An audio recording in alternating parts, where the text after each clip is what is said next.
What If Son of the Storm Dragon Part 10 by Ashton K. 423.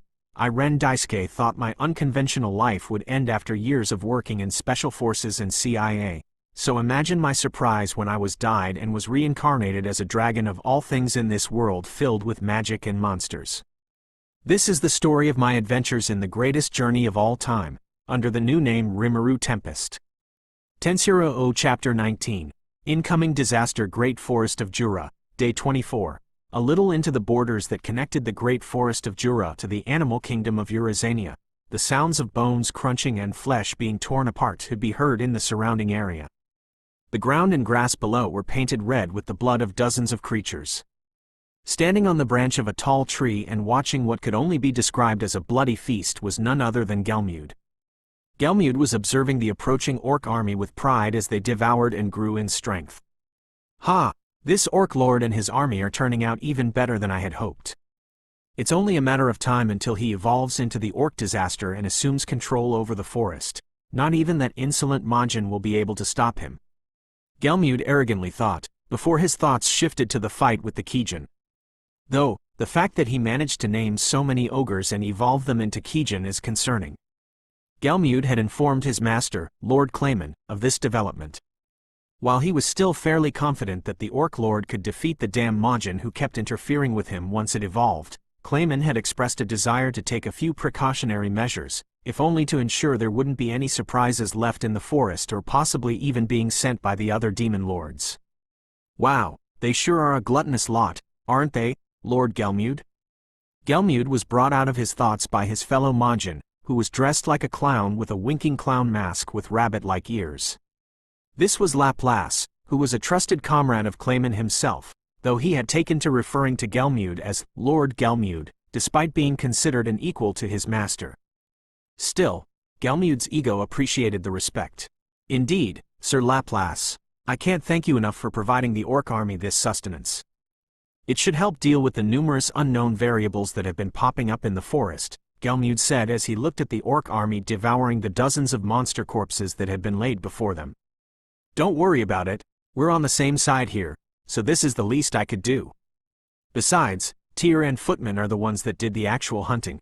Had a blast doing it, too. So everybody wins, Laplace says freely as he too looked down at the orc army feeding. Tyr and Footman had gathered dozens of corpses belonging to all kinds of monsters found within the forest, night spiders, blade tigers, black serpents, red ants, lesser dragons, and a few other species. While they would greatly boost the Orc Lord's power, the reason there were so many species was because of the various skills and abilities that the orcs would get as a result of the starved skill. It does sound like they had a lot of fun, indeed. Gelmud wasn't really interested in how they acquired the bodies, but he had to admit that the three clowns had to be very powerful. Some of the monsters were at least a rank, even if they lacked the intelligence for formal training. If those two did all the hunting, then where were you, Sir Laplace? Ah, about that, Clayman has assigned me on a fun little mission of my own. Laplace exclaimed excitedly as he hopped from one foot to another. With all the unknown variables showing up, Clayman figured it would be best to handle one of the biggest threats to his plans, namely the Dryads. I've been assigned to subdue the Dryads and get them under our control. Laplace shouted as he threw his arms into the air, absolutely thrilled by the task assigned to him.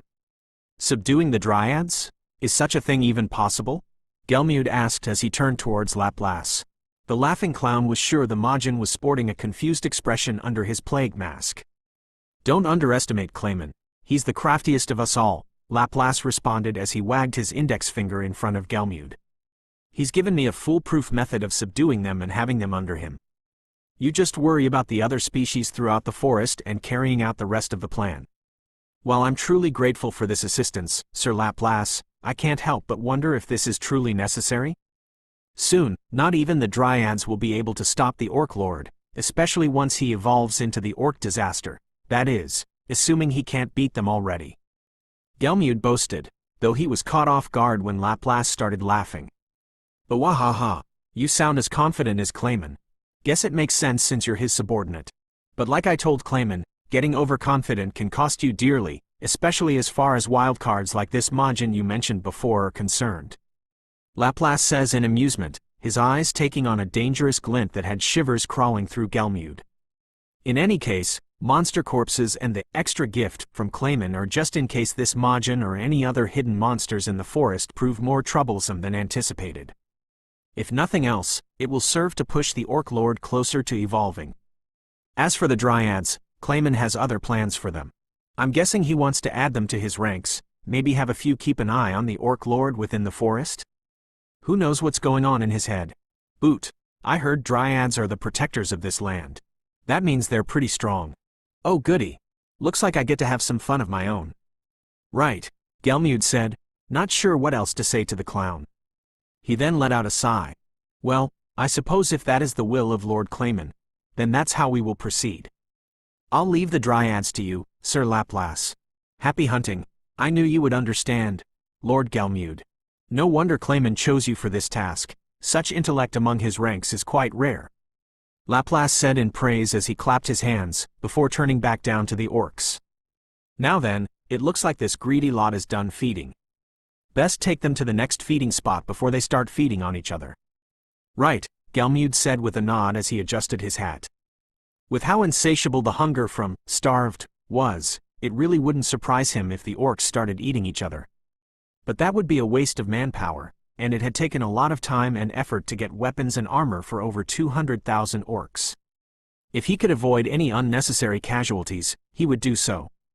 With that, Gelmud tipped his hat towards Laplace before taking off into the air once more. The Orc Lord and his army immediately began to follow, having more than likely received orders through thought communication from Gelmud. Trample all, trample all, trample all. The strength of this comrade we eat is now ours. The abilities of this prey are now ours. The loud war cry of the orcs echoed for miles in the forest as they continued to march into the forest that was home to hundreds of species in order to consume them all in an effort to sat their insatiable hunger. This is turning out to be a good show, Laplace said to himself, his voice unusually calm and leveled, a big difference from the happy, carefree clown Gelmud had been speaking to moments ago. I think I might stick around long enough to see how it all ends. Rimuru Pav. Canate Mountains. Day 26 feet. Well shit, I couldn't help but think as I looked at the entity before me. It currently looked like a young human woman in her mid-20s, with bright purple hair that had lavender-colored tips, violet slit eyes, and a slightly pale complexion. But this was not its true form. For just moments ago, it had been an enormous dragon, larger than pretty much any other dragon we'd come across thus far, but still smaller than the massive figure that was my mother. This being was none other than a dragon lord, the strongest dragon type that existed within the Canate Mountains. She had introduced herself as the Spatial Dragon Lord. That meant she was a type of dragon that could manipulate space, one of the 5 basic elements. Surprisingly enough, despite being a basic element, this was my first time encountering someone with that element, even among the dozens of dragons I had devoured. Still, I had a feeling that this element was slightly more dangerous than the rest. And my situation was one in which I was facing an opponent who was no doubt stronger than me and had an element I wasn't all too familiar with. You two need to get back, I said once more to Zijin and Ranga, who were standing behind me ready to attack. But this opponent was far beyond them. If they weren't careful, then one strike from this dragon lord was all it would take to end their lives. And if she manipulated space in the way I thought she did, then even I wasn't safe from suffering a similar fate. But master, my lord, both of them were promptly shut up by the glare I sent their way, my eyes glowing with an eerie green. The statement was clear. This was not up for discussion. Their heads lowered in submission as they understood I would not budge, and disobedience would result in dire consequences. And so the two moved away reluctantly, making sure to put ample distance between themselves and the Dragon Lord and me. What's this? You think you can take me on alone? The Dragon Lord asked as her grin grew even wider and more wild, but her eyes seemed to carry some anger within them as well, which was reflected by a sharp increase in the amount of killing intent directed my way. I'll make you regret underestimating me. And just like that, before I could even say a word to her, she vanished. I barely managed to keep track of her movements as she suddenly appeared in front of me, my body instinctively arching backwards to avoid the high sweep that had no doubt been aimed for my head. She barely missed my face by a few inches, the tip of her foot cleanly cutting off a few strands of hair with terrifying accuracy. A shockwave followed after the attack, flying over me and into a nearby hill. To my shock, it cut right through the hill, vertically splitting it in two before the top part crashed into the bottom part. But what truly frightened me was the fact that despite the hill having been split, there was no debris or impact sound. It was as though a large chunk of earth had been removed without a single trace of its previous existence. Oi, what the hell? I shouted as I quickly leapt back and put some distance between me and the Dragon Lord, a nervous sweat trickling down the side of my head. Open double angle bracket warning. The Dragon Lord is imbuing her attacks with the spatial element, tearing apart whatever space they come into contact with. Proceed with caution. Close double angle bracket. If even Great Sage is warning me like that, I'd really gotten the short end of the stick here. Of all the Dragon Lords I had to encounter, why did it have to be one with such a lethal element? Honestly, a Fire Dragon Lord or something along those lines would have been more preferable.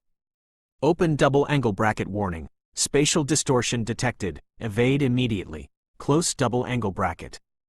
I didn't even question it and swiftly leapt away once more. I watched in concern as the area I stood in before warped like a vortex right before my eyes. It seemed to suck in the surrounding air before shrinking and exploding. I had a feeling if I had been standing there, then that would have quite literally been the end of me. I currently had no resistances for an enemy with the spatial element. Had it not been for Great Sage, then? Oh, you actually managed to completely dodge that?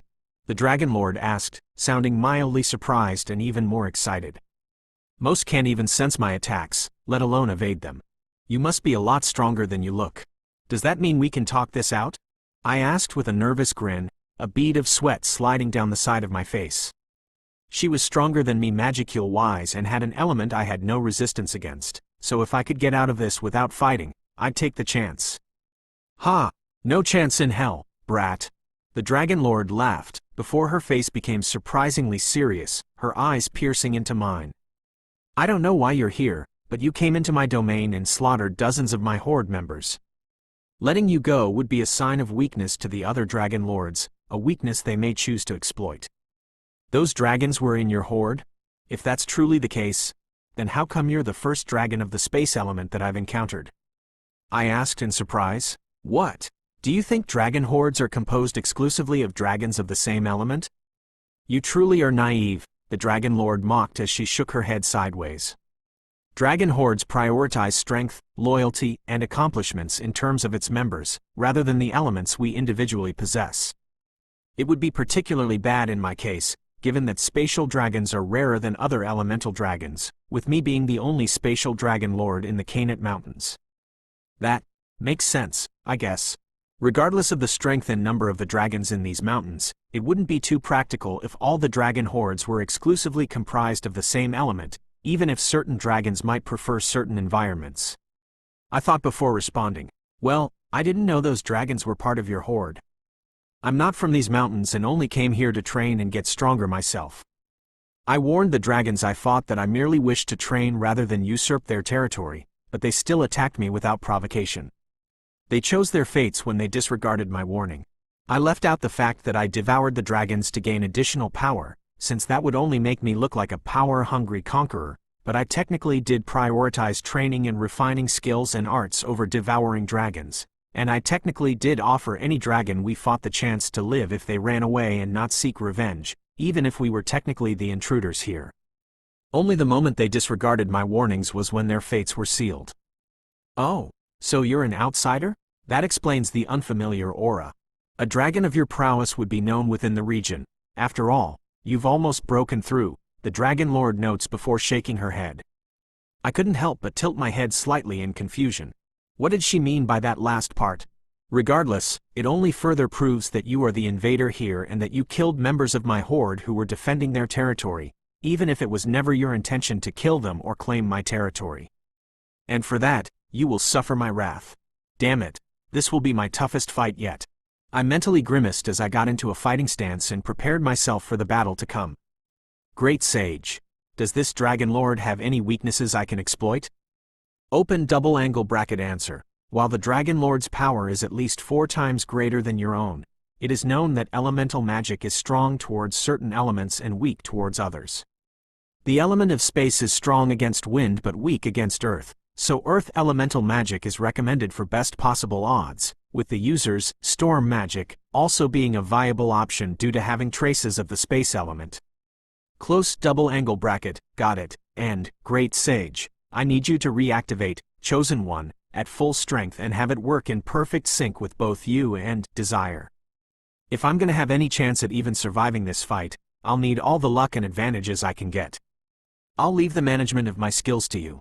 I thought, with Great Sage managing my skills and optimizing them, I could focus entirely on my foe. Open double angle bracket, understood. Chosen One has been fully reactivated till further notice. Assuming control over all skills for maximum efficiency. Close double angle bracket.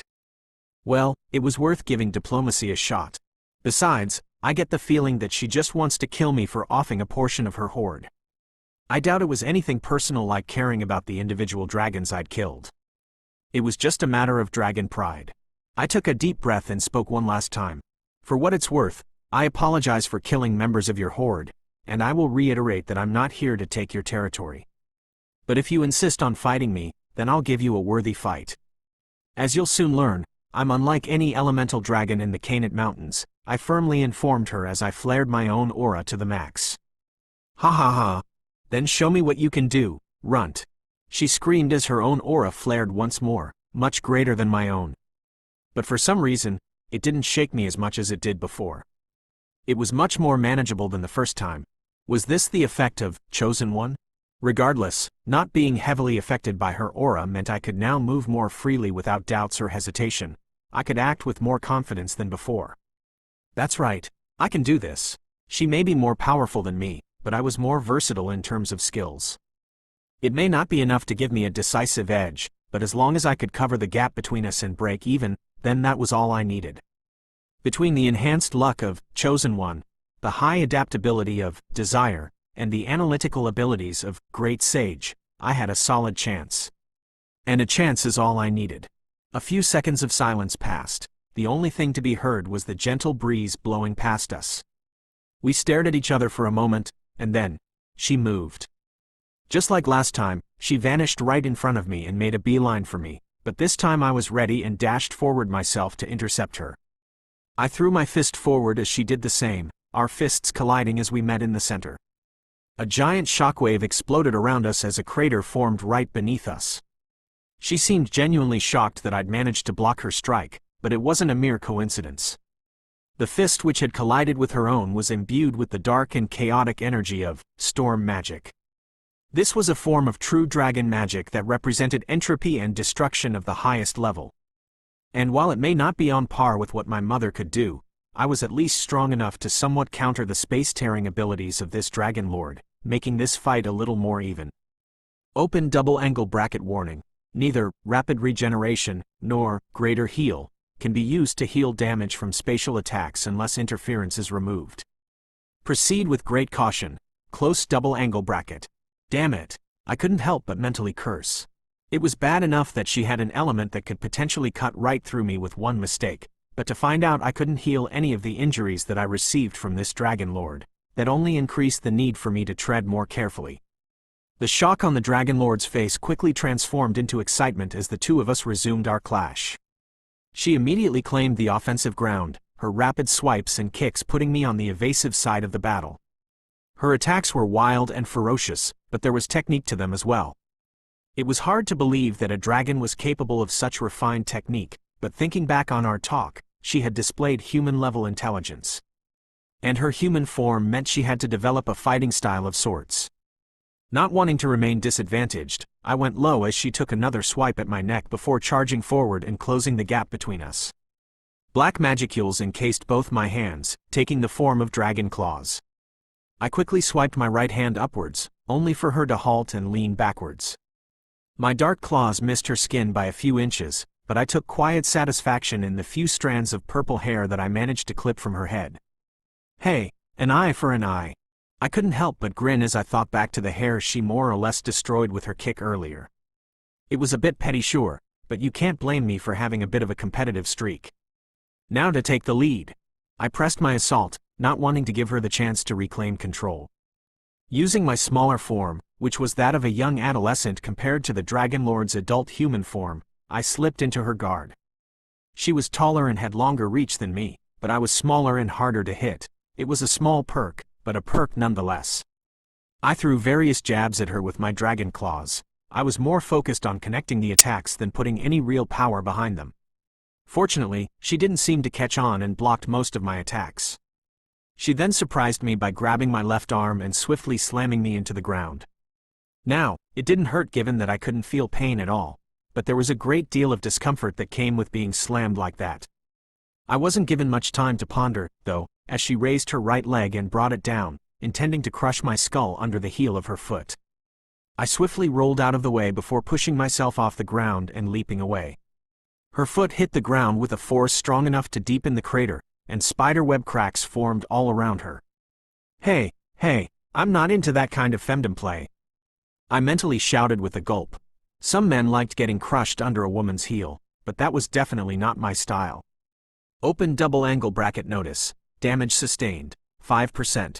Close double angle bracket. It was only after Great Sage spoke that I realized I had a cut on my upper left arm. The fact that it wasn't closing up meant my healing skills weren't working.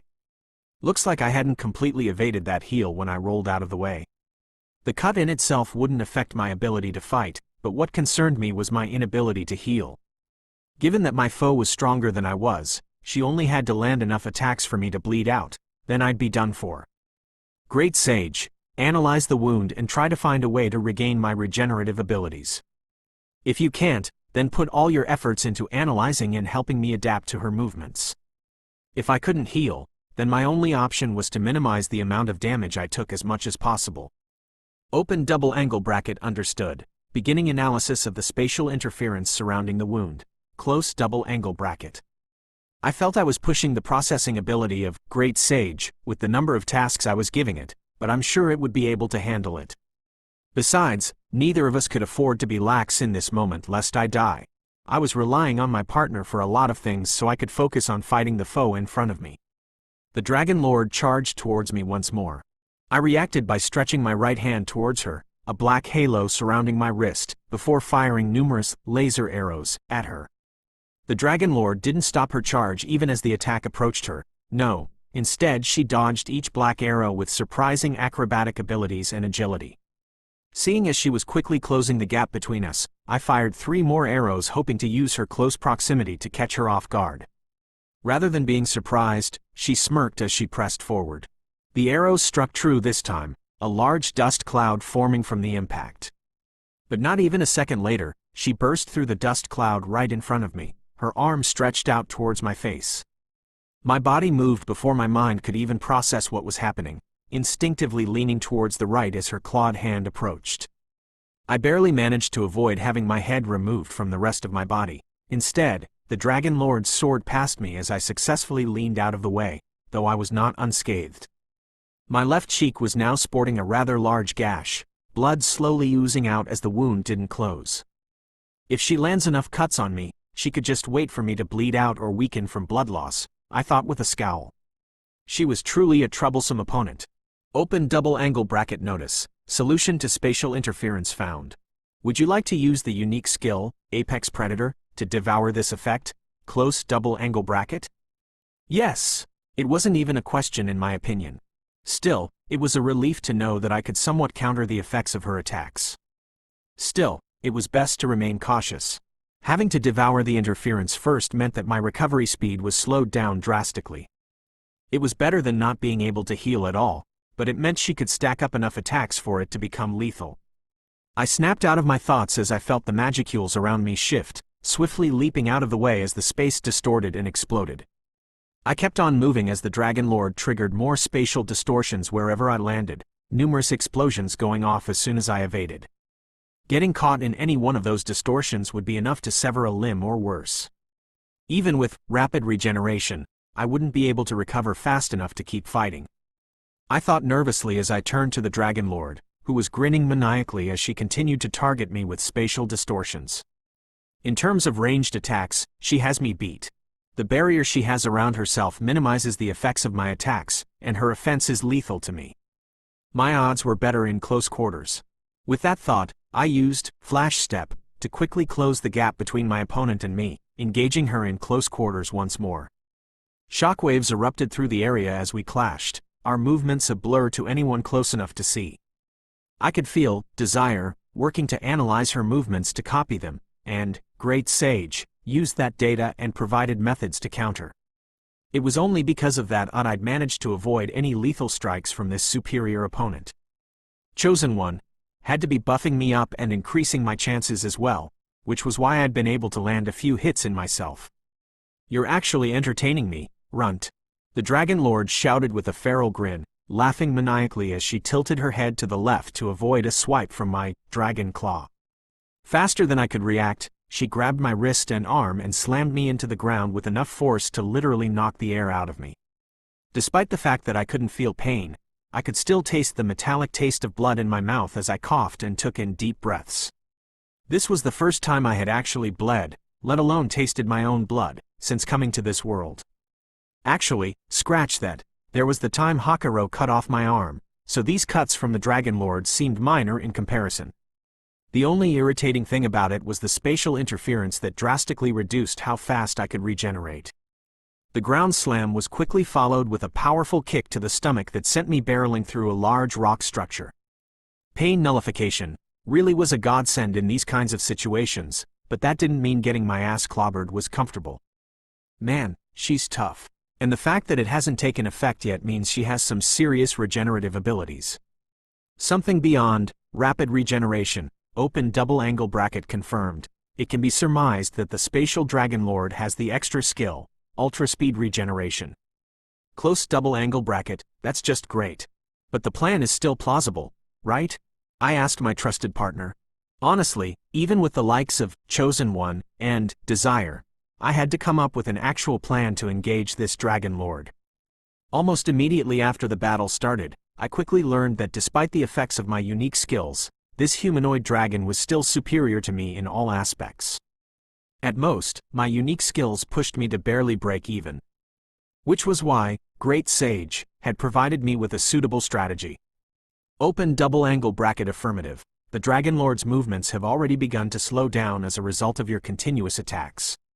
The sub-skill of Storm Magic, Decay, has already begun to take effect. Close double angle bracket.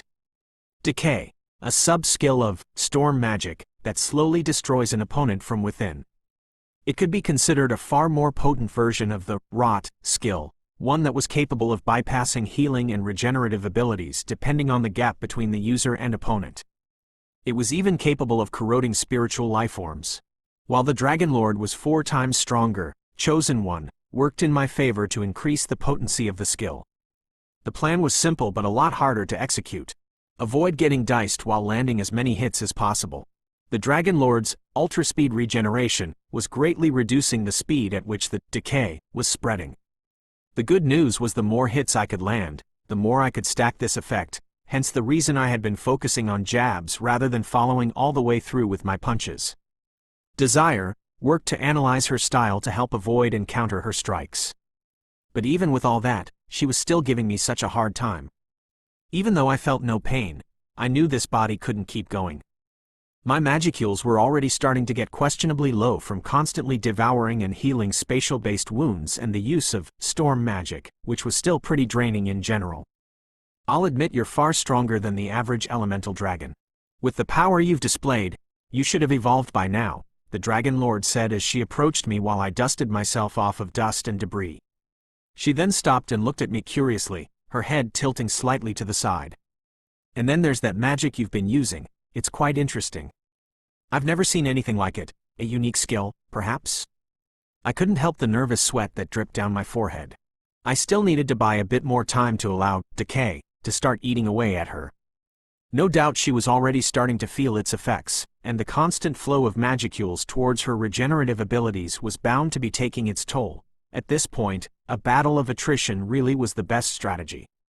Who knows, I said with a cheeky grin before spitting out some blood to the side and wiping my mouth. One thing's for sure, you're really strong. You're the strongest individual I've ever had the pleasure of fighting, I said as I got back into a fighting stance. Of course I am. I'm a Dragon Lord, after all. the Dragon Lord said with a prideful smirk. You were entertaining yourself, and you must be a real glutton for punishment if you want to keep going despite the gap between us. As a dragon, I'm sure you understand one's desire to prove themselves. I came to this mountain to prove my strength and grow stronger. Fighting someone stronger than me and coming out on top is the best way to prove my worth. I said with a feral grin, fangs and all, as my eyes glowed with an eerie green, my aura surrounding my body. You really are a rebellious runt. Too bad you bit off more than you could chew, the Dragon Lord said, her eyes glowing purple as her own aura enveloped her. I'll teach you a good lesson before I kill you. With that, she dashed forward, the ground beneath her exploding from the force of her step. Bring it, I said as I also charged forward. Our fists clashed in the center, a large shockwave exploding from the impact and causing cracks in the surrounding rock formations. I couldn't help but flinch from the force of it all. Our clash continued once more, enhanced fists and kicks flying, though this time I struggled to slip in counter-strikes of my own.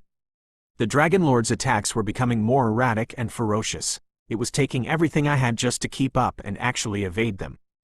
It seemed she was giving up tact and was going full-on offensive in order to not give me any breathing room, and unfortunately, it was working. As she brought her left foot to my side, I managed to quickly catch it under my left arm, firmly gripping it with both hands. The force of the impact was still enough to push me back despite my feet being firmly planted in the ground, but despite that, my grip on her leg remained firm. Raising my left arm, I tried to bring my elbow down on her knee joint, but in a surprising show of flexibility, the Dragon Lord readjusted her position, bending her knee downwards and making me miss my target entirely. Due to my loss of balance, she managed to land a powerful backhand to my head that disoriented me despite not feeling pain. I quickly used Flash Step to create some space between us. Something is different. Her movements have become faster, and she's reading my attacks more clearly than before. It was almost as if my luck had suddenly shifted in the middle of the battle.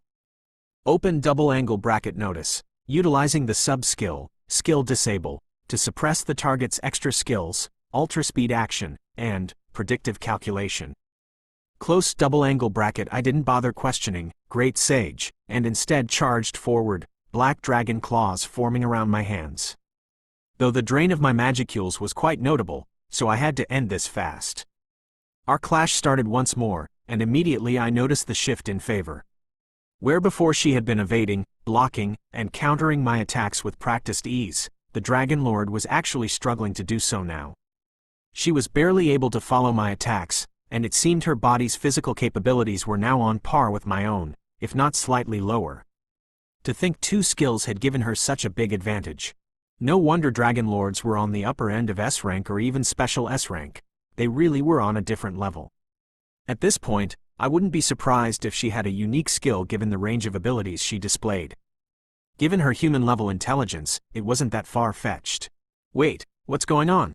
The Dragon Lord asked in minor panic as I pressed my advantage, my hands and feet shrouded in storm magic, as I continued my assault. I ducked under a swing she took at my neck, using my smaller build to enter her personal space and deliver a solid strike to her midsection that had her coughing blood as she bent over. I followed that up by jumping as I twisted my body, delivering a roundhouse kick to the side of her head that sent her crashing into the ground head first.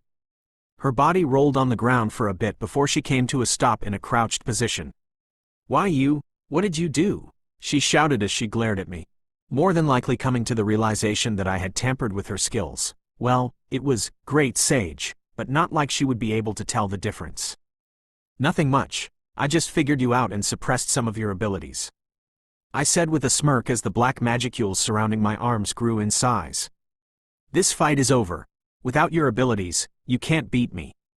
Great Sage. Suppressing that skill of hers gave me an advantage but drained a significant amount of magicules, but I bet she's not faring any better.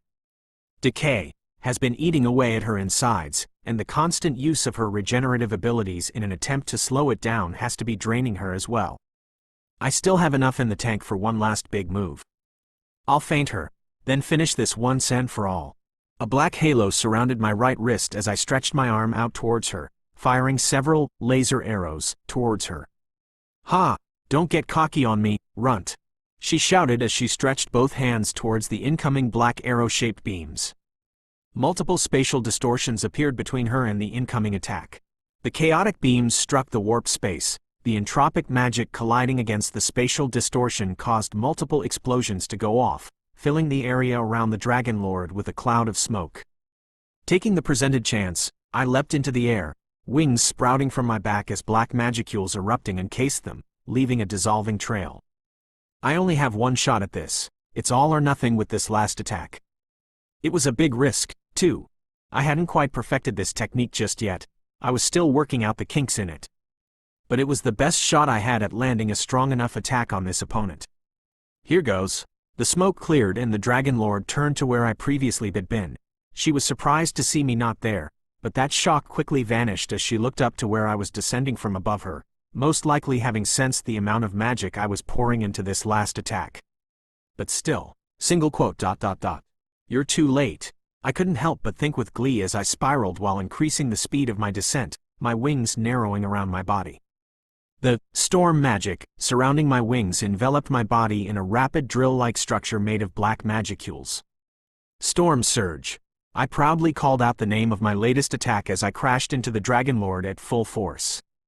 A large, ground-shaking explosion immediately expanded, engulfing the surrounding area and flattening the surrounding rock structures. Ranga and Zijin, who had hidden behind one of the large rocks further away, were struggling to hold their ground from the high-pressure winds that followed the large explosion. It took a few seconds before the explosion died down, with the smoke following a few seconds later. When the smoke cleared, the spatial Dragon Lord was still alive but likely wouldn't be for much longer. Its injuries were too severe and its healing capabilities too weakened. At this point, if I didn't finish it off, then the effects of decay would. How did a mere elemental dragon defeat me, a Dragon Lord? The spatial Dragon Lord asked in shock and hatred. You're not a mere elemental dragon, are you? I suspected this somewhere during our battle, but you're a unique monster, aren't you? Perhaps, it's not the first time I've been called that. My name is Rimuru Tempest, son and heir of the Storm Dragon, Ren Tempest. I revealed, to the Dragon Lord's shock and slight fear, at least that was until she closed her eyes and merely smiled in resignation. To be fair, I did give you a chance to walk away with your life. But you refused out of your pride, and this is the consequence. Any last words? Defeated by the son of the Storm Dragon, I can think of no better ending. She remarked in resigned acceptance. She was a prideful dragon to the end, and even I could respect that as a dragon myself. With a respectful nod, I placed my hand on her forehead and activated Apex Predator. Within seconds, the black magicules surrounded her being and she was absorbed into my being. Given how powerful this adversary had been, I knew I would be gaining a substantial boost in both raw power and skills. With the danger finally gone, I allowed myself to collapse onto the ground as the physical and magical exhaustion of this battle settled in. I may not feel pain, but apparently fatigue was still fair game. I'll let Great Sage handle the assimilation process. After that fight, I could use a nap or two. I muttered as I looked up at the clear skies. But still, it was a great battle, and a good experience. The greatest takeaway from this battle was that raw strength and the amount of magicules weren't the most accurate manner to measure one's power or capabilities. It was the skills and abilities that one had, and the way they were used, that would ultimately decide the winner. Despite the Dragon Lord being several times stronger than me, I only won because of the various skills I had and how I used them together. In this instance, if I had been lacking either Desire, Chosen One, or Great Sage, then this battle would have been nearly impossible to win. On the other hand, the most troublesome thing about the Dragon Lord was its spatial-based attacks that prevented me from healing and the fact that it constantly blocked my ranged attacks with spatial barriers. Being more powerful in terms of magicules certainly didn't hurt, but having more powerful skills and being able to effectively use them seemed like the way to go if I wanted to get a lot stronger. Open double angle bracket notice. The spatial Dragon Lord has been fully consumed and assimilated into the user. The user's magicule capacity is now 5 times greater than before, and the space element has now been acquired. In addition, multiple extra skills and intrinsic skills have now been acquired. Would you wish for them to be listed? Close double angle bracket. 5 times greater? That's a lot. I couldn't help but think, though it made sense given that the Dragon Lord's power was at least 4 times greater than mine before consuming her, so adding that power on top of what I already had prior would be 5 times greater in the end. I felt some strength return to me as the assimilated power became my own. The wounds I had were now healing up faster too. Despite all this, I didn't think I was quite ready to hear Great Sage rattle on about the details of the newly acquired skills, which had been confirmed to be quite a few. Can the skill listing wait a little bit? That fight was exhausting, not just physically and in terms of magicule usage, but also mentally. My magicule capacity may have increased several times over, and somewhat recovered from devouring the Dragon Lord, but it was still on the lower end of the tank. Open double angle bracket understood. Shifting primary focus to assisting master towards full recovery. Close double angle bracket. Thanks, partner, I thought with a smile. Knowing Great Sage was handling and speeding up my recovery allowed me to relax, and this was further cemented by the approaching buzzing sound and rapid footsteps I could hear, accompanied by the distressed calls of Ranga and Zijin. With Great Sage handling the internal affairs of my body, and Ranga and Zijin being more than capable of protecting me from external threats, I finally allowed the tension to leave my body. I hadn't even realized how tense and alert I still was after going through my first true life and death battle, where I could have died all over again. One would think after experiencing death once, you wouldn't be afraid of it anymore. But honestly, it didn't change a thing. Still, though, there was a certain thrill that came with fighting with your life on the line. And the victory was all the sweeter, too. As the tension left, it gave way to exhaustion, my eyes becoming heavy as I slowly gave in to the slumber. My last thoughts being I would have liked to have another high-stakes battle like this one. Great Forest of Jura, Goblin Village, my name is Rito Honakawa. And until a little over 2 weeks ago, I was a second-year high school student in Japan. I don't know how I wound up in this world. If I'm being honest, my head is still trying to make sense of it all, despite the amount of time that has passed. All I know is that one moment, I was hanging out with my friends at an arcade, making bets and everything, only for my surroundings to shift instantly. I suddenly found myself in a lush green forest with nothing but trees and grass as far as my eyes could see. But almost as soon as I arrived, I was suddenly attacked by what could only be described as a monstrous creature. A large bear-like beast that had multiple metal-like blades sticking out of it. Honestly, I barely survived that encounter with my limbs intact. I would have died that day, if it hadn't been for him. Looking back now, it almost seems funny. Back on Earth, goblins were considered to be among the weakest species to exist in any fantasy world. More often than not, they survived due to their large numbers and tendency to capture and breed any humans they captured, if the various manga and video games I'd seen were any indication. And yet, on that day, I was saved by a goblin wielding an axe and machete. His name was Kataki, strangely enough. I explained my situation to him and, after some questioning, he took me to a village filled with other goblins. Now normally, when one thought of a goblin village, they thought of a shaggy place with huts or something like that. Or at least that's how it was portrayed in most fantasy games and anime. But this village was actually far more advanced than that and more akin to a town. While it was clearly still being constructed, they already had dozens of well-built wooden houses and seemed to be somewhat more developed. Kataki took me to his house, which for some reason was built a little outside the village. When I asked him why that was, he didn't answer me. Instead, he told me to head into the village and seek the Goblin King, that he would be able to help me. Against my own better judgment, I walked into the Goblin Village.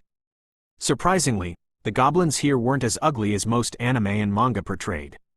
They looked almost human, with the exception of their green skin and pointed ears. Even more surprising was how welcoming these goblins were. I was welcomed by a few guards and villagers almost immediately when I approached the gates. To make a long story short, I was taken to see the Goblin King, whose name was Rigard. I explained my situation to them, and they seemed rather surprised that Kataki had been the one to save me, and after some talk, I was allowed to stay within the village for as long as I wanted. At least until I figured out what I wanted to do with my new life here. Since then, I had been crashing at Kataki's home, even though he was initially against it. I was grateful for him saving me that day and wanted to find some way to repay that kindness. "Morning, Rito," a goblin called out as he walked through the town streets. Gobzilla, if he remembered his name correctly. Honestly, the name sounded so ridiculous the first time he heard it that it took a certain amount of willpower not to laugh. Of course, it wasn't the only strange name around, as there were others like Gobdude, Gobichu, Gobzel, and so forth. It almost sounded like someone had just smashed Gob with whatever else fit in. It wasn't until a while later that he learned that monsters in this world didn't have names, at least when they were born. And that these goblins had all recently received their names from their lord, which is what allowed them to evolve into hobgoblins and goblinas. It was strange, but he just assumed that this world just functioned differently from his home world. Aside from the goblins, Rito had been surprised to see a few other species present within the village. First were the wolf creatures known as Tempest wolves. They were usually paired up with goblins, especially the local guards and hunters. Next were the 4 dwarves that he'd had the pleasure of meeting, Kaijin and the Dwarf Brothers. They mainly worked in the various industrial and forging areas of this village, making weapons, armor, equipment, clothing, and even day-to-day tools, along with teaching hobgoblins and building up the village into a town. And lastly were the Kaijin. He could tell at first glance that these creatures were strong. They just had that aura to them. Most of them help with training the goblins and wolves in the village, but a few of them could also be seen in the blacksmith shops as well. Morning, Rito called out with the wave of his hand. This process was repeated over and over as he walked through the streets. These goblins were all very kind. He found it hard to believe they were the same horny and greedy little monsters portrayed as evil in his old world. Rito casually made his way through the village, greeting those he came across. He still hadn't learned the names of all the goblins, but he was getting there. His target was the blacksmith shop, as today was somewhat of a special day for Rito. It was the day he would finally be getting his weapons from Kaijin and Kurobe. After spending a few days living in the goblin village, Kataki had decided that if Rito was going to stay with him, then he needed to get stronger. Fortunately for him, when his body was transferred between worlds, it was flooded with a large amount of energy, increasing the strength and other capabilities of his body to superhuman levels. He even got something called a unique skill named Supporter. According to the description, the skill basically allowed him to boost the stats of his allies by a significant degree, including his own. It wasn't much in the way of combat abilities, but Rito couldn't deny its usefulness when it came to team-related scenarios. He preferred working with others anyway, so it worked all the better for him. Despite his strength being comparable to that of a low A-rank monster and his unique skill, Rito lacked any kind of training, having been a civilian before this. Meaning even opponents weaker than him had an edge and would exploit his flaws. Hence the reason Kataki had started training him not long after he started living with him. Morning, Kurobe, Rito greeted as he walked into the blacksmith shop. As expected, the place was filled with various weapons and armor made of iron, with a few of them being partially made out of magisteel. The place was hot, the heat coming from the furnace spreading throughout the room. They really need to make a better ventilation system in this place. Ah, Rito. Glad you could make it, Kurobe said as he sat up from where he was by the furnace, wiping off some sweat from his forehead. Rito couldn't help but wonder how the guy wasn't absolutely cooked by now. I take it you're here for your weapons, then? The Kaijin asked as he stood up and approached the black-haired human teen, to which Rito nodded his head with an excited gleam in his eyes. Yeah, I've been pretty psyched about it since you guys told me they would be ready in a few days, Rito confessed, his voice reflecting his excitement. He had been told that the weapons they were creating would be 50% magisteel, and that magisteel was a highly conductive ore for magicules and even spiritual essence. Naturally, Rito had been excited about getting such high-quality gear. Ha ha ha ha ha, well then, I won't keep you waiting any further. Come along, follow me, Kurobe said as he beckoned him while walking further into the shop. Rito didn't wait to be told twice, quickly following after the Kaijin blacksmith. Reaching into one of the shelves in the back, Kurobe pulled out a wooden box and placed it on a counter. Rito watched with bated breath as he opened said box and unraveled the cloth that covered the weapons inside. What he saw inside was beyond what he had been expecting. He could tell just by looking at the weapons that they were of far higher quality than the iron weapons he had been wielding up until now. Within the box were 2 weapons, a machete and a battle axe, each designed to his specifications. They were both shiny black in color, with a silver lining along the sharp and pointed edges of each weapon, and had white hilts. Rito lifted the weapons as he looked at them in awe. Kurobe took a few steps back, gesturing for the boy to take a few practice swings.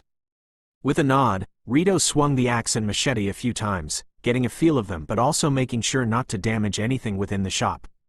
He went through a few motions that Kataki had been teaching him, and he was surprised by how much lighter these weapons were compared to the iron weapons he had been using till now. Not only were they lighter, but he could even feel traces of magic within them.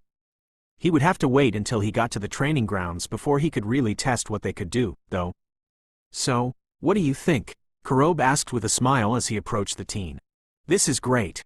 They are so much lighter, and the magic conductivity is far greater than the normal iron weapons I've been using." Rito responded with a pleased smile as he put the weapons back on the counter. He knew from the folks in town that Kurobe and Kaijin were the best blacksmiths in town, and apparently, Kaijin had been the best blacksmith in a nation of dwarves. If that didn't say something about his talent, then what else would? "I'll have to test them out in training or on the field before I can give any proper feedback, though." "That's absolutely fine. I'm sure you won't be disappointed. This weapon is made out of 50% magisteel. I'm sure it will last you a very long time, especially since it will grow as you do," Kurobe said as he wrapped the weapons and gave them to Rito. The teen was surprised to hear the weapons had such an ability. Kurobe escorted him towards the door of the shop. Rito then turned back towards the Kaijin once more and bowed his head in gratitude. "Thank you again for this. I'll make sure I put it to good use. I'll be sure to drop by and properly thank Kaijin as well," he said before standing up straight. With a wave and one more thanks, the boy made his way into the village streets once more, heading towards the training grounds and eager to try out his new weapons. Great Forest of Jura, Borderlands. It had been a week since she left her home and had only recently entered the Great Forest of Jura. According to her father's spies, the presence of the storm dragon Viridia had disappeared from the forest she had been sealed in centuries ago. Something which her father could not allow, given his plans for the sealed true dragon. If she had been freed or had somehow broken out of the seal, then that would have been more manageable, though extremely difficult to deal with, but he still claimed he would be able to resolve it. Unfortunately, the problem was that the storm dragon had completely vanished from the forest months ago, and thus far, there hadn't been a single sighting or report of its whereabouts.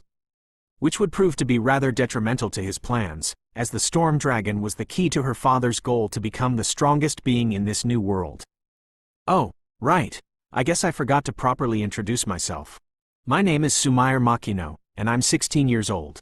A few years ago, my father and I were summoned into this world, known as the Cardinal World, a world drastically different from our own.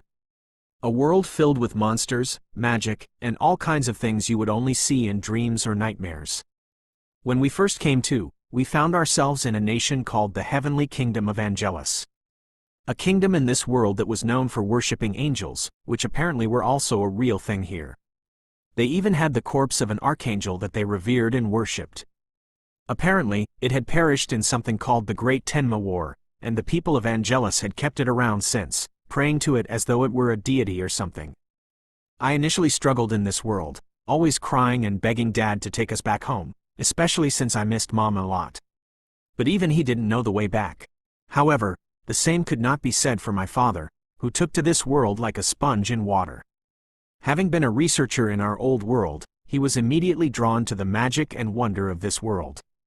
Unlike me, who was physically transported via summoning from one world to the next, my father went through something called reincarnation. With his soul having been reborn within a golem body made from the corpse of an angel. For a nation that worshipped angels, this was a miraculous act. They viewed my father as an incarnated angel, and he was revered. With that kind of influence and power, it didn't take him long to rise and become the leader of the nation, taking its name, Angelus, for himself. But of course, that wasn't enough. Boom! Sumair was brought out of her thoughts by a ground-shaking explosion occurring further ahead within the forest, instantly putting the young girl on guard. Jura was a forest that was home to various types of monsters, and she had ventured in expecting to come across quite a few. But surprisingly, her journey thus far had been smooth sailing, almost as though someone had cleared the monsters before she even got here. Which is why the explosion put her on guard. She could even see a cloud of smoke rising into the air nearby. Against her better judgment, she rushed towards the scene, sword drawn and shield grasped firmly in preparation for a confrontation. "Come on, ladies, let's calm down and talk about this. I came to you with a pretty sweet deal." The scene Sumair arrived at was, as she expected, a battle. A fight between 4 individuals, 3-on-1, by the looks of it. She was quickly able to identify 3 of the individuals as dryads by their soft green glow, their spiritual aura, and how they fit the descriptions of the forest managers her father had told her about. They truly were the epitome of grace and beauty. Just looking at them filled Sumire with a sense of calm. The person, or rather the Majin, on the opposing end of these tree spirits was an individual dressed rather strangely for Sumire's taste, with a laughing clown mask on his face. He was also the one responsible for the words shouted just now. I mean, having bodies of your own would mean being free to travel anywhere you please. You wouldn't be bound to this forest anymore. Not that you'd want to be here when the Orc Lord claims this forest as his own. The clown shouted as he dodged another barrage of vines and roots that sprouted from the ground beneath him in an attempt to pierce him. I mean, come on, all you have to do is swear loyalty to a demon lord and you can have this sweet body. He pulled out an artificial body that resembled an androgynous individual. Sumire, who was hiding in the bushes nearby, couldn't help but be disgusted by the sight of it. Enough of this, Trainee shouted in annoyance and disgust of her own as she stepped up in front of her sisters. As we've already told you, we are not interested in your offer. We dryads are the managers of this forest, a role entrusted to us by Lady Viridia. We would never abandon our duty to serve some lowly demon lord. She said as she glared at the Majin, the energy around her intensifying as the wind picked up. Spirit summoning, Sylphid. At Trainee's call, the greater elemental of wind manifested beside her, its voice angelic and its form the very definition of ethereal beauty. Sumire couldn't help but be mesmerized just by looking at it. The gasp she let out in that moment was unknowingly heard by Laplace despite the current turbulence. Oh, what do we have here? A spectator? Laplace pondered before turning his attention back to the dryads, in particular Trainee. For disrupting the peace within this forest and bringing calamity to our doorstep, you shall face divine punishment, Trainee said as dozens of glowing leaves formed around her person. Aerial blade. Trainee shouted as she, along with Sylphid, released multiple blades of compressed air towards Laplace. Whoa, whoa, hey! Laplace screamed in panic as he jumped around left and right, dodging the wind blades targeted at him, accidentally dropping the homunculus he had been holding. There's just no talking to these girls. Sorry, Clayman, looks like they aren't interested. At this point, it's better to just have them fed to the Orc Lord, Laplace concluded. Judging by everything he had seen, and what he knew of the dryads, there was a chance they were already working alongside the Majin that was going around claiming to be the new guardian of the forest. Actually, there's a chance they might even be working under him. Say, you ladies wouldn't happen to know anything about there being a new guardian within the great forest of Jura, would you? Laplace went on to ask. The answer he got to his question was numerous wind blades coming in once more, these ones moving a lot faster than the last. The blades struck Laplace head-on before the clown could properly react, a cloud of dust forming at the point of impact. However, when the dust settled, Laplace himself was nowhere to be seen. Neither the dryads nor Sumire could tell where the clown-faced Majin had disappeared. Whoops, seems I touched a soft spot. Kya! Sumire literally jumped out of her hiding spot when she heard the voice of Laplace whisper against her ear from behind, her heart nearly jumping out of her chest. The young girl swiftly turned around to face the clown, blade drawn and pointed at him, and her shield clutched in the other hand as she prepared herself for a potential fight. This Majin, he's strong.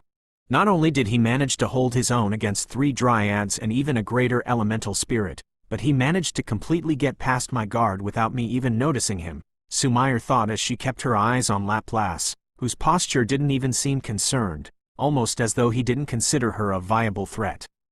Why are humans so jumpy?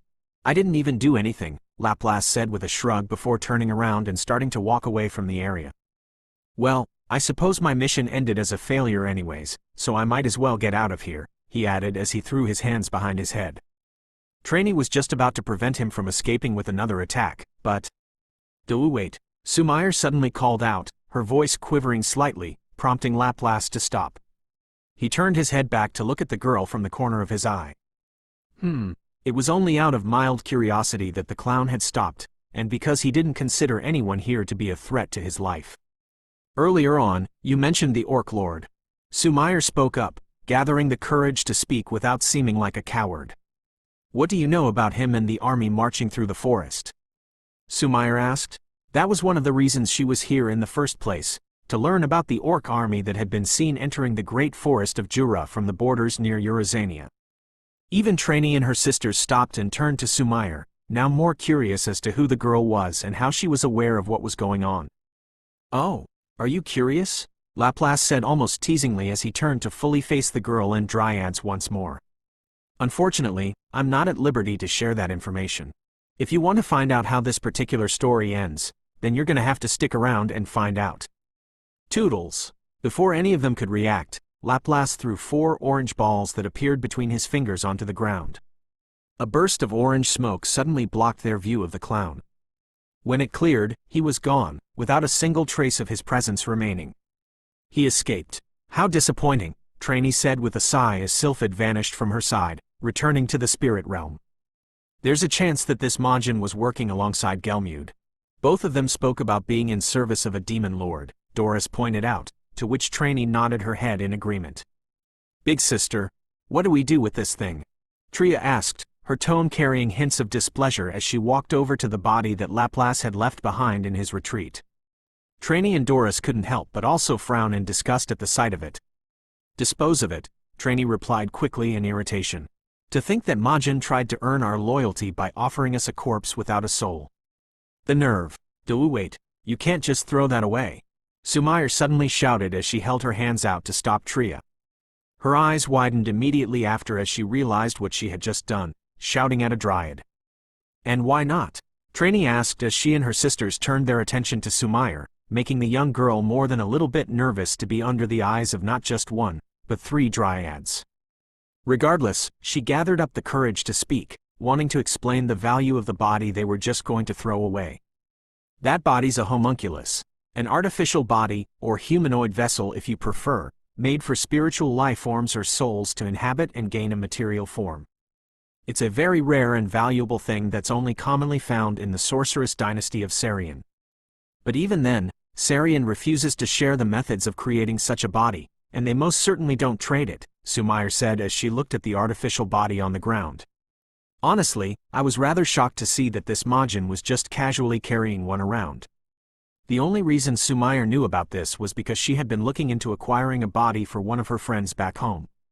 The body she had acquired upon being transferred to this world was not suitable for her friend, and as a result, was tearing at her soul. Sumair didn't expect to find one just being dumped right in front of her like this. "Is that so? If that's the case, then we should at the very least bring this to Lord Rimuru. He may find use for it if it is deemed as something valuable in other nations," Trainee said to Tria, who promptly made the homunculus disappear with her magic before turning her attention back to Sumair. "Now, may I ask who you are?" "I am the Dryad Trainee, one of the managers of the Great Forest of Jura." "Oh, my name is Sumair Makino of the Heavenly Kingdom of Angelus."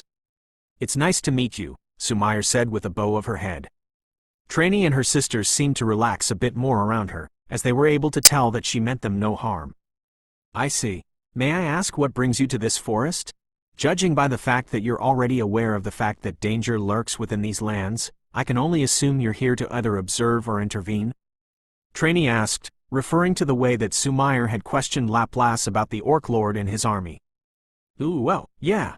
Given that our nation borders the Orc Kingdom, with both of us being between the Forest and Demon Lord domains, it's only natural that we would look into why the peaceful orcs had suddenly become so violent, and if perhaps they would pose a threat to us as well, Sumair explained as best as she could, her eyes shifting to the ground as she failed to meet the questioning gaze of Trainee. It wasn't a lie, though. With the Orc Kingdom being between Jura and Eurasania, and the Heavenly Kingdom being between Jura and Fulbrosia, the 2 smaller nations were also bordered by each other. The only reason they never interacted was due to racial differences in beliefs. Plus, neither wanted to earn the ire of the demon lords close to them by interacting with those on the other side of the border. "You must be quite strong if you were sent here all alone. Then I suppose we can count on your help when it comes to dealing with the Orc Lord?" Trainee asked with a bright smile as she clasped her hands in front of her. Despite the brilliant smile, Sumair felt that this wasn't the type of request that she could say no to. There was a certain amount of terror and even an ominous aura behind that smile. I suppose I could lend a hand," Sumair responded as she turned away from Trainee, her face going red with embarrassment from being coerced so easily. "If Father was here, I wouldn't hear the end of it from him, she thought to herself, already seeing him giving her a stern lecture for not being more forward and easily bending to the will of others. Well, she did have another reason for agreeing in the first place. Aside from investigating the situation with the Orc Lord, she still had to learn about what had happened with the Storm Dragon and its whereabouts. That's wonderful. I'm sure Lord Rimuru would be very grateful for your aid, Trainee said as the ominous aura from before vanished, as if it had never been there to begin with. Her expression then became serious as she addressed everyone present. The current situation is a lot more dire than we originally thought, though. If the Orc Lord and his army are truly being instigated by someone, then this means there's most likely a higher power at work. More than likely the demon lord that Clown Majin was working for. It's also more than likely that it's the same demon lord that Gelmud serves. If that's true, then shouldn't we reach out to Lord Rimuru? He did tell us to call him immediately in the event of an emergency, Doris pointed out. Indeed, that's exactly what you're going to do, Doris, Trainee replied. Focus all your efforts on trying to reach Lord Rimuru. In the meantime, Tria, you will go speak to Sue and Apido about keeping an eye on the Orc Army's movements. They have the best reconnaissance abilities aside from our own abilities in relation to the forest. After that, gather our sisters and warn as many tribes and species within the forest as possible of the oncoming threat, as even the strongest species in the forest are potentially vulnerable to the Orc Army. What about you, sister? Tria asked. I'll rally the allied forces under Lord Rimuru and make an appropriate evacuation plan for them, as well as countermeasures against the orcs, Trainee responded. The more allies we have in the incoming fight, the greater our chances of survival will be. So I'm counting on you. Right, I won't let you down, Tria said before vanishing in a burst of leaves. Doris, I'll leave you to contact Lord Rimuru. There's a chance that even with more numbers, we won't be able to win against the Orc Lord without his aid, Trainee said. She was well aware of the Orc Lord's unique skill, Starved. It, along with those it commanded, would be able to steal the powers and traits of those they devoured. Having greater numbers was both a boon and a disadvantage in such a situation. If they were able to kill the Orc Lord before it could gain any more powers, then all the better.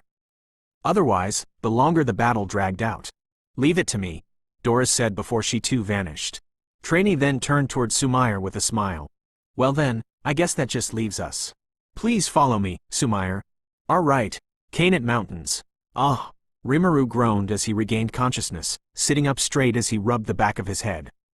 The battle with the Spatial Dragon Lord had been exhausting and had certainly pushed him in a manner that was beyond anything he had encountered since coming to this world. He could already feel that his strength had returned, and his physical condition was perfect. In fact, he felt stronger than ever, no doubt due to consuming the Dragon Lord. His overall magicule capacity was several times larger than what it had been before the fight, and he could also feel a drastic increase in his physical strength. He would have to test his new power eventually, but for the time being, he needed to know just how much he had grown. Open double angle bracket notice. Would you like me to list the skills acquired from the Dragon Lord? Close double angle bracket. Sure thing, partner. Go ahead, Rimuru replied. It seemed, Great Sage was ahead of him as usual. Then again, it tended to always show some kind of excitement when it came to meddling with his skills and abilities. Open double angle bracket understood.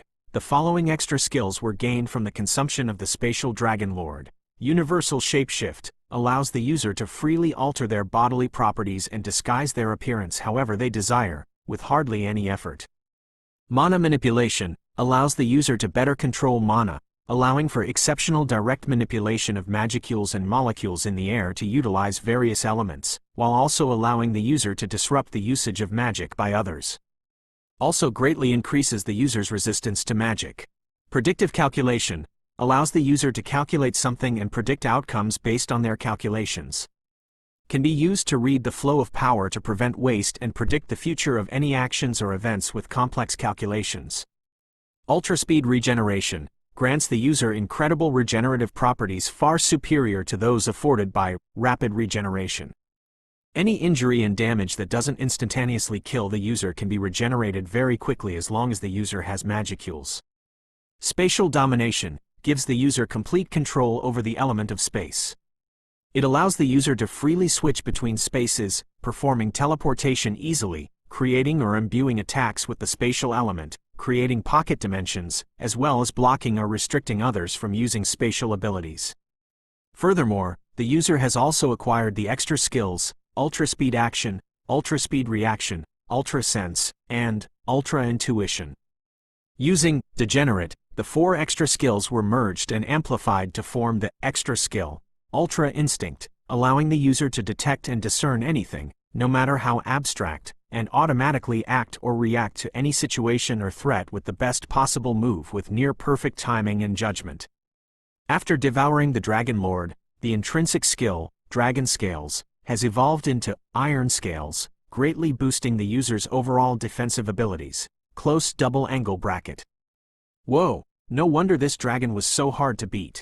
I figured most of its skills were dragon or spatial related, but it was actually far more powerful than I gave it credit for. How the hell did we win that fight? Rimuru couldn't help but think. With all these skills, that Dragon Lord should have been near impossible to touch. Open double angle bracket answer. From the beginning of the fight, I was working to analyze and suppress the skills of the Dragon Lord using the sub-skill, Skill Disable, of the unique skill, Desire, while you were focused on the fight. The luck factor of Chosen One also played a key role in our victory. Close double angle bracket. In other words, if I was missing even one of those unique skills, I could have died in that fight. It wasn't a question, but a fact that Rimuru had to acknowledge. Throughout that fight, Great Sage had been doing a lot of work behind the scenes to support him, but it was only now that Rimuru realized just how close to death he had been. Open double angle bracket. That is correct. Close double angle bracket. That pause from Great Sage was enough to let Rimuru know that he truly had been lucky in every sense of the word. Well, I suppose that means I just need to keep improving. Even with all these new skills, I can't afford to let myself become complacent. I can't always be relying on you to save my ass, Rimuru thought in determination. Open double angle bracket. I don't mind. This is my purpose. Close double angle bracket. Even if you say that.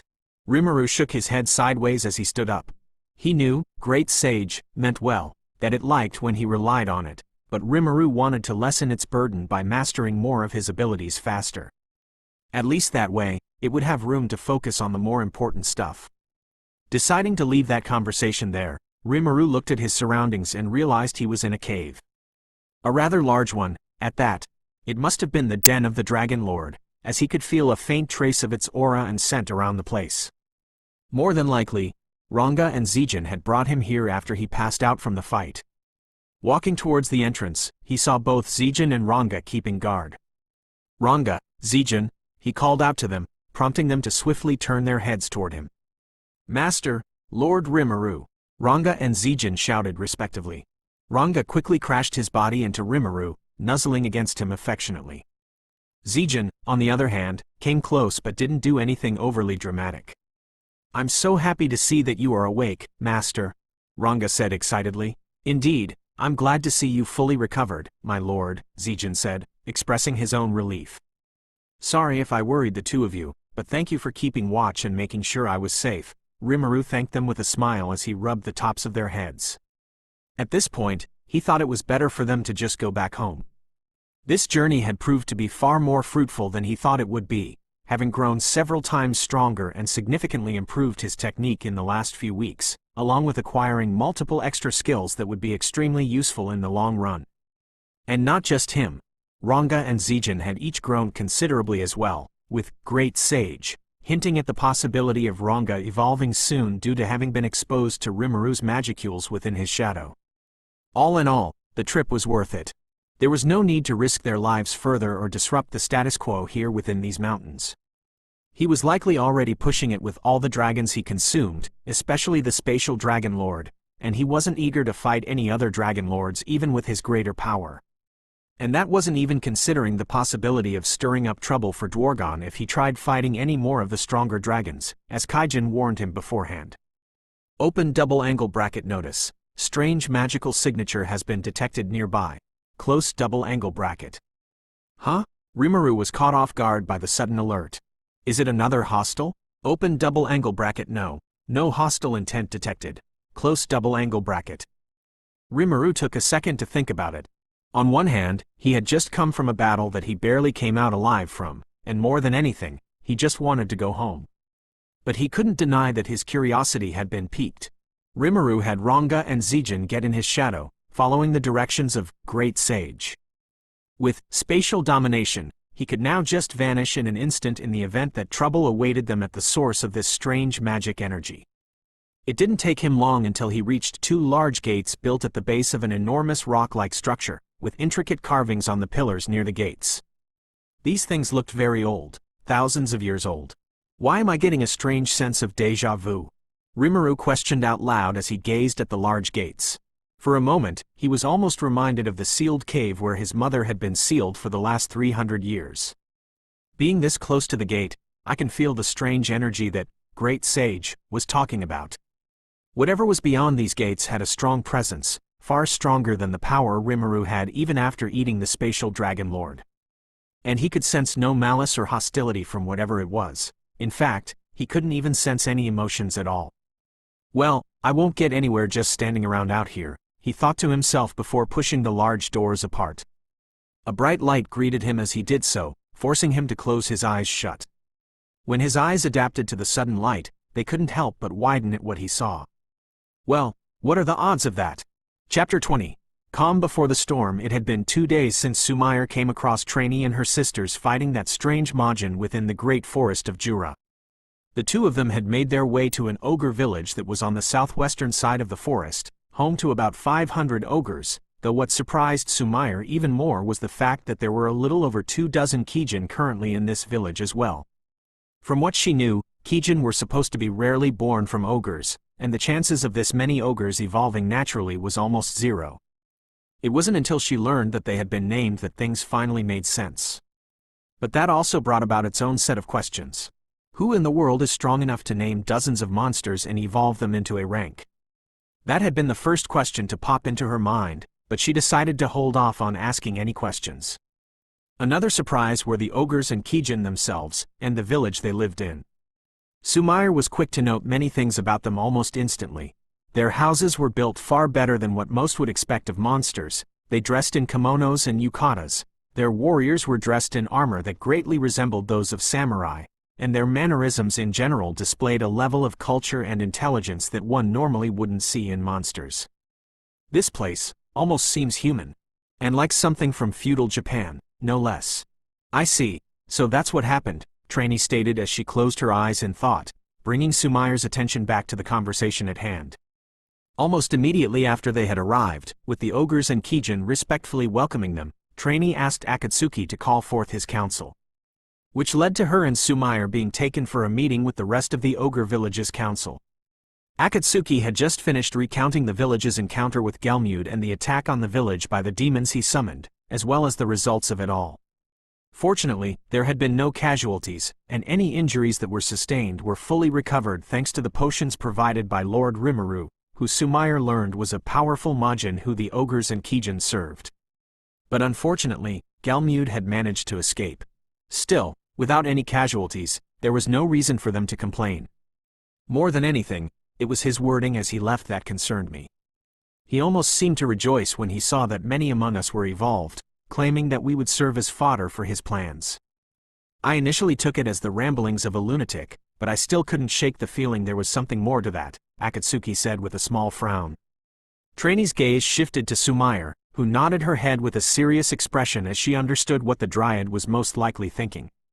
You should trust your instincts more, Chief Akatsuki, Trainee said with a smile, before her expression became firm once more. I fear Gelmud was referring to the new threat that has entered the forest recently. An army of over 200,000 orcs, led by an orc lord. What? An orc lord? But that's impossible. But if the Dryads say so, then it has to be true. Trainee's revelation immediately sent the council room into a sense of panic and denial. Many wanted to deny the fact, knowing that they couldn't refute the words of one of the managers of the forest. Besides, the threat of an orc lord was something that could not be ignored or something to make light of. An orc lord, eh? No wonder that foolish Majin seemed to get overconfident as he fled, Hakuro said as he stroked his beard in deep contemplation. A unique monster born once every few centuries. I've heard it devours the fear and anxiety of its comrades, and that they absorb the strength and abilities of any prey they eat. Sumair couldn't help but gulp, not liking the sound of that, and she wasn't the only one. Many of the council members seemed unnerved. Yes, it is the effect of the unique skill, Starved. A skill designed to bring calamity and ruin to the world. The skill affects all those under the Orc Lord, and gives them an insatiable hunger that cannot be fulfilled. As the orcs devour more prey, they take on the abilities, skills, and traits of their prey, making that power their own. The silence that followed Trainee's explanation was suffocating, as everyone took a moment to digest the information. The number of enemies was absurd, and to make things worse, they could grow stronger by eating corpses. Our domain was also almost attacked by a powerful Majin, Trainee revealed, much to the shock of the ogres and Kijin. To think that anyone would dare to approach the Dryads with malicious intent, it was almost unheard of. Fortunately, we managed to intercept him before he could get too close to our home. He came to us Dryads with the offer of submitting to a demon lord in exchange for protection from the orcs. Naturally, we refused. But unfortunately, he escaped me. Given what you've shared, I can confirm that this Majin and Gelmud may be working together under a single master, and worse, they may be the ones that instigated the Orc Lord. I see. This is very troubling indeed, Lady Trainee. It only makes it more regrettable that we failed to subdue Gelmud, despite the warnings given to us by Lord Rimuru, Akatsuki said with a sigh, before looking at Trainee. We will need to contact Lord Rimuru and make him aware of the situation as soon as possible. We may end up requiring his strength to defeat the Orc Lord. I agree, which is why my sister, Doris, is currently trying to contact him as we speak, but she informed me that she is facing some interference, which may delay his return, Trainee said in a troubled tone, drawing anxious looks and murmuring from the Ogre Council. The fact that even the Dryads had difficulty contacting their lord in such a dire situation only made things look increasingly grim. Before anyone could continue, Sue suddenly appeared in the middle of the council room, kneeling in the space between Trainee and Akatsuki. Please forgive my intrusion, but I come bearing urgent news related to the orc army that demands the immediate attention of both of you, Sue announced, addressing both Akatsuki and Trainee. This drew the attention of not only them, but everyone else in the room. What is it, Sue? Akatsuki asked in concern, though he had a bad feeling about the news. The orc army continues to march through the forest, devouring any and all creatures they encounter. Given their current path, they are most likely heading towards Lake Sis, and will arrive within a few days, Sue revealed, causing Akatsuki and Trainee to frown. There's more. A legion of nearly 15,000 orcs split from the main army. And given their current path, their target is our village. What? Akatsuki shouted angrily as he slammed his hands on the table. As I thought, Gelmud intends to feed your people to the orcs in order to further increase the Orc Lord's power, Trainee said with a sigh. Those detestable orcs. They think they can beat us mighty ogres and Kijin with sheer numbers? Those damn pigs need to be put in their place. That's right. With the power Lord Rimuru granted us, we can easily deal with those orcs. We have to defend our home. Similar shouts started going through the room. The ogres and Kijin present angered by the fact that such a weak race like the orcs would dare to attack them. However, Trainee knew she couldn't allow a battle between them to carry out. Even if they won in the end, there would be numerous casualties and the orcs would have more than likely grown in strength as well. Under normal circumstances I would agree, but as it stands a confrontation with the orcs is the last thing that we want, Trainee said as she flared her aura for a moment, silencing all those in the room as they turned their attention towards her. But we can't just sit and do nothing. The orcs are marching towards our home. At the very least we have the right to defend ourselves. One of the Kijin in the room shouted, being able to bear Trainee's aura better than most. Sue, what would you estimate the strength of the orcs to be right now? Akatsuki asked. He too wanted to defend his home, but he understood that their enemies were not ordinary orcs that were far weaker than even ogres. Orcs under the influence of an orc lord had the potential to grow far stronger than what was normal for their race. The orcs were all wearing full plate armor and had weapons of various kinds on them. This suggests that they may have the backing of someone higher. Most likely the demon lord that Gelmud serves, Sue reported.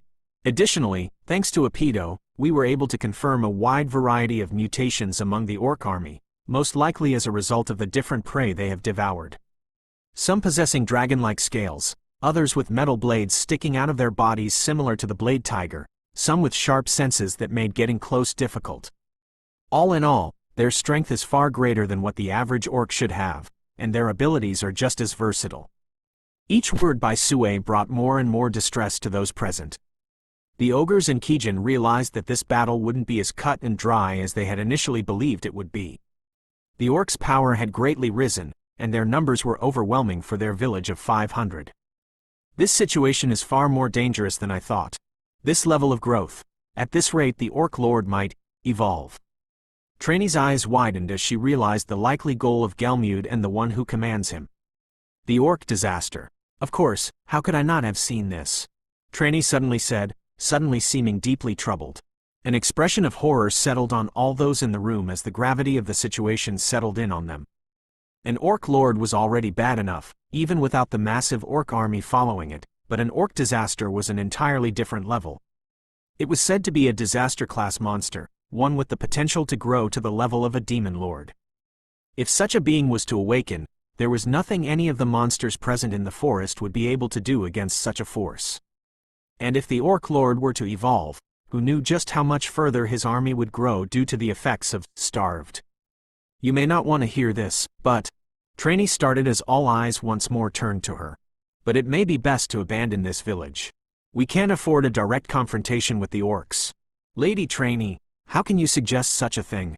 You're asking us ogres to run from those pigs? Never. I would sooner die than run from the likes of them. Quiet. Benimaru's voice cut through the various offended council members as he flared his aura, his glare leveled at many of the hot-headed individuals. Remember whom you're speaking to. Lady Trainee is the primary manager of the forest, chosen by Lady Velredia herself and further supported by Lord Rimuru. Show her proper respect, Benimaru declared, as the council members began to calm down and realized just how uncouth and disrespectful their behavior was. I'm sure she has a perfectly good explanation for her suggestion, but you need to give her the chance to speak, Benimaru added, as the council members bowed their heads apologetically towards Trainee. Please forgive our rudeness, we meant no disrespect. Akatsuki couldn't help but turn to his wife, Sakura, in minor shock at what had just transpired, with her being just as shocked about it as he was. But he quickly schooled his features, though he couldn't help the small proud smile that lingered on his face. You've grown, my son. Had it been a few months ago, Benimaru would have been the most offended individual in the room. To run from a foe, no matter how strong or weak, went against his principles at the time.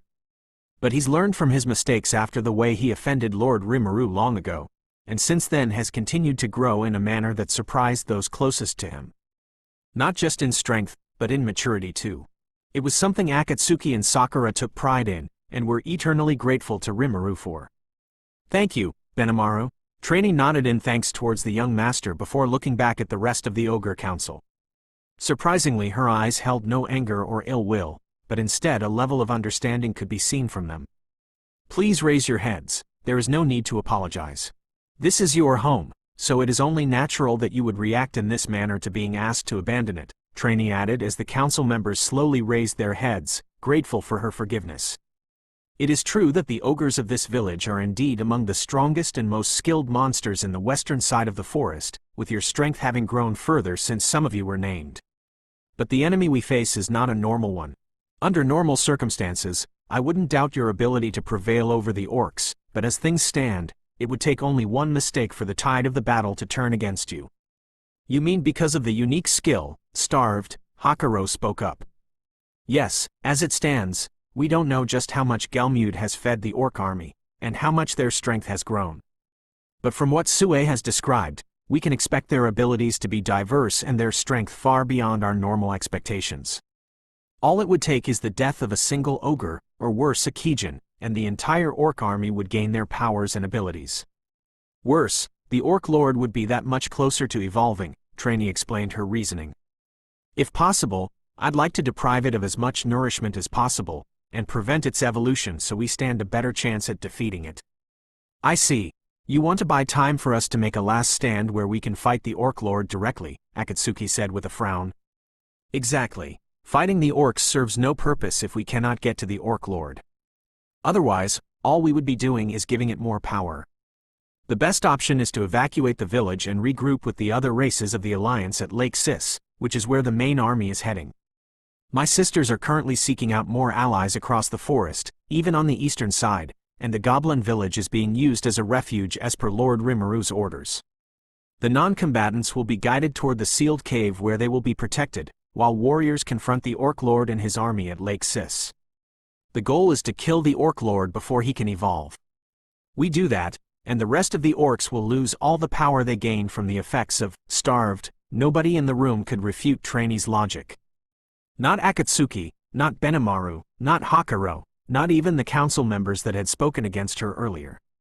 They prided themselves in being a warrior clan, and as a result understood war tactics. As much as they didn't want to admit it, fighting the approaching 15,000 orcs would serve no purpose. Even if they were to win, the next battle would only be harder due to all the other orcs having benefited from whatever prey was devoured. I understand, Akatsuki said with a resignatory sigh before turning to face his people. Spread the word across the village, inform the people of the approaching orcs and have them prepare for evacuation. Pack only the essentials, he ordered, much to the shock of the council members. But Chief, enough, Akatsuki said as he raised his hand to silence them before they could go on. I understand where you are coming from. My own pride demands that I meet this threat head-on and protect our home, even if it means drawing my last breath, he added. But you must remember this. Our lives are no longer just our own. We have pledged allegiance to Lord Rimuru, and every action we take reflects on him. We can't afford to act out of pride or selfishness, with disregard to the consequences. If our actions inconvenience our Lord and those under him, then that would be a far greater shame, Akatsuki said as he met the eyes of the council members one by one, daring them to say otherwise. We may not like it, but I believe Lady Trainee is right. Both from a strategic and logical point of view. I also believe Lord Rimuru would have done the same, prioritizing our lives and the greater good over our pride. All was silent for a few seconds within the council room. There was nothing the council members could say to refute Akatsuki's words, for they were the absolute truth. The truth they didn't want to accept, but one they had to face. Leaving behind one's home was never an easy choice, neither was running from an enemy. But this wasn't the time for pride and arrogance, this wasn't the time to be selfish. We'll begin preparations to evacuate, the council members said in unity as they bowed their heads respectfully. And so the meeting was adjourned. The council members were each assigned tasks to see to regarding the evacuation preparation. Given the approaching orc army, time was of the essence. The sooner they left, the less risk there was of being followed or discovered. Soon enough, the council room was empty save for Benimaru, Akatsuki, Hakuro, Sumair, and Trainee. The Dryad had asked for the 3 Kijin to stay behind for a moment. Was there something else you wanted to inform us of? Akatsuki asked, once they were finally the only ones in the room. Yes, though it's more of a request. One for Hakuro, Trainee said as she turned towards the elderly Kijin whose attention piqued at the mention of his name. Oh, a personal request from a Dryad. Surely this old man has lived long enough to experience all kinds of things, Hakuro said with an amused smile as he turned his attention to Trainee, eager to hear what it was she had to ask of him.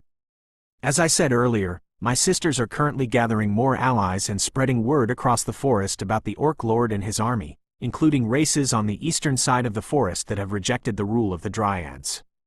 However, there is one race in particular that is beyond our reach due to their location and our limitations, Trainee said with a smile. To be more specific, I'm talking about the Tengu, a powerful race that lives within the Kusha Mountains located further southwest of here. Their home is too high up in the mountains for us Dryads to reach, and thus I'd like to ask for your help in seeking their aid. Especially given your relationship with their leader. The Tengu, Hakuro muttered as his eyes closed in thought, a small reminiscent and endearing smile appearing on his face as old memories flooded his mind. Memories of the girl with snow hair that had crimson tips and canine ears above her head. Her mesmerizing golden eyes, that held so much strength and passion in them. Her beautiful swordsmanship that captivated him as they both learned under his grandfather. The love they shared under that maple tree after they were wed. It all came flooding back as though it happened yesterday. It had never been forgotten. Hakuro would never allow himself to forget his love. There wasn't a single time he didn't think of her whenever his eyes saw a maple tree. But now they seemed to be surfacing stronger than ever, his old heart seeming to beat faster as centuries' worth of yearning and longing seemed to be resurfacing. Wait, Hakuro, what does she mean by your relationship with their leader? Akatsuki asked, voicing the thoughts of Benimaru and Sumair, who were also out of the loop and very curious due to Hikaru's reaction. Ho ho ho, I suppose there is a significant aspect of my past that I haven't told anyone before. Rather, this has been a closely guarded secret of mine, Hikaru bemused, the eyes of Benimaru and Akatsuki flatly trained on him. The elder Kijin let out a sigh as he figured his past was bound to catch up to him at some point. It was a long, long time ago, 300 years or so. Back when I was but a young ogre, much like the young master, and I was under the tutelage of my grandfather.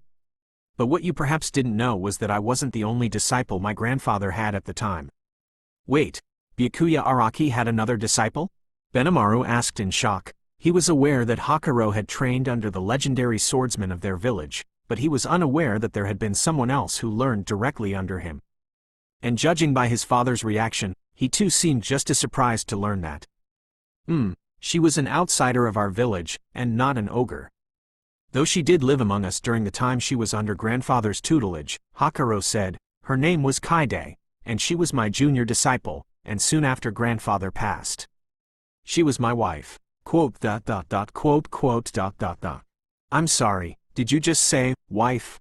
Akatsuki asked, just as shocked as his son, maybe more so given he had known Hikaru longer, to learn that he was married of all things. Ho ho ho, Hikaru laughed casually stroking his beard, as though he hadn't just made such a big revelation to the two other Kijin. One of which had known him for nearly a century now. And yet surprisingly not even Akatsuki had heard about Hikaru having a lover. It had never been mentioned by the old man himself, nor had gone through any grapevine in the village. Had it been some kind of secret affair? The look on your faces is quite amusing to see, Hikaru said after a moment. It comes as no surprise that nobody knew of our affair. After all, we were married in secret. Aside from that, she didn't stay in the village long after grandfather passed.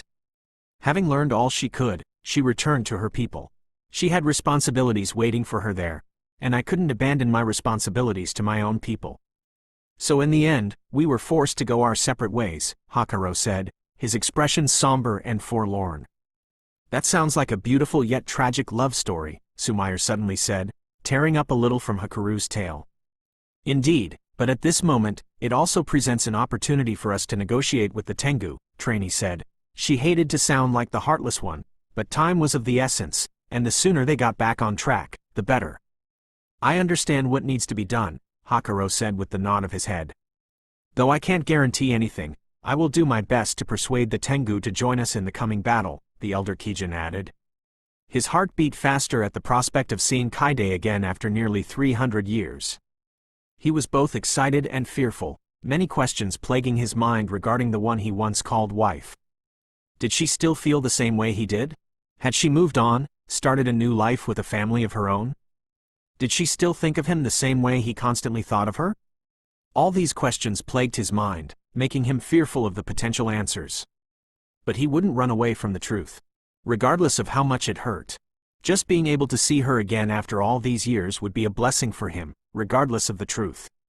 Goblin Village outskirt, again. The clashing of steel against steel could be heard in a clearing not too far from the Goblin Village. There two individuals could be seen clashing in a heated sparring session. The first person was Rito Hadakawa, an otherworlder who had been suddenly transported into the great forest of Jura a little over 3 weeks ago. The second individual was a slightly darker than average goblin, dressed in a dark edgy attire with a cloak. His name was Kataki. Even amongst his kin, Kataki was a rare individual, having evolved into a unique monster when he was found and saved by Lord Rimuru a long time ago. It was back during the direwolf raids on the goblin villages that Kataki had been the only one in his whole village to survive the raids, and he would have followed after his people had he not encountered Lord Rimuru a few days afterwards while wandering the forest injured. Lord Rimuru informed Kataki that he had put an end to the direwolf raids, probably during the time he had been wandering the forest. When offered the chance to join the goblin village that was under his protection, Kataki gratefully accepted. But, upon his arrival he was surprised to see goblins and wolves coexisting within that village. Just the sight of the wolves was enough to make his blood boil with rage. In that moment, he lashed out at the closest wolf to him, only to be swiftly put down by said wolf. He had still been a weak little goblin then, and apparently Lord Rimuru had named all the direwolves, allowing them to evolve and grow much stronger. I don't expect you to get over your hatred for the wolves, not after what you suffered. But they are my subordinates, and are under my protection just as much as the goblins. So take your anger out on me whenever you need to, okay, Kataki? That was the instant he had been named by Lord Rimuru, but rather than evolving to a hobgoblin much like all the goblins before him, he evolved into a unique monster. An evil goblin. Lord Rimuru speculated that it was a result of the amount of hatred and grief that he held within his heart. This speculation was further cemented by the acquisition of his unique skill, Avenger. A skill that allowed him to gain the abilities of his opponents by facing defeat at their hand. It was a manifestation of his desire for power, power to avenge his fallen comrades, to exceed those stronger than him and beat them the next time they fought. That day, Kataki decided he would live within the outskirts of the goblin village rather than within it, never really interacting with the other goblins. It's not that he had a bad relationship with them, well, except maybe the goblin riders, but rather he didn't want to go in the village and end up losing his cool when he came across a Tempest wolf. Ah! Rito yelled as he fell to the ground on his behind. Kataki's machete was instantly in front of his eyes. Okay, I surrender. You win again, geez, the boy said as he raised his hands in defeat. Kataki took a few seconds, looking at the boy who had suddenly come into his life. When he first found Rito within the woods 3 weeks ago, Kataki had been out hunting for food. He hadn't even meant to save the boy when he killed the monster that had been attacking him, but it happened anyway. One thing led to another, and eventually the boy chose to stay with him despite Kataki's initial resistance. Your movements are still too rigid, and your body's too tight, Kataki lectured Rito as he pulled his machete away from the boy, sheathing both his axe and machete before reaching a hand out to Rito. The boy gladly took it before allowing himself to be pulled up. You've improved, but it's clear that you still don't use these weapons as an extension of yourself. Wielding different types of weapons will take some getting used to, but you're already making decent grounds. Thank you, Kataki. I've really been trying, Rito said with a smile. Until a few weeks ago, he had never wielded a weapon or gone through any kind of training. But his body had been strengthened upon crossing worlds.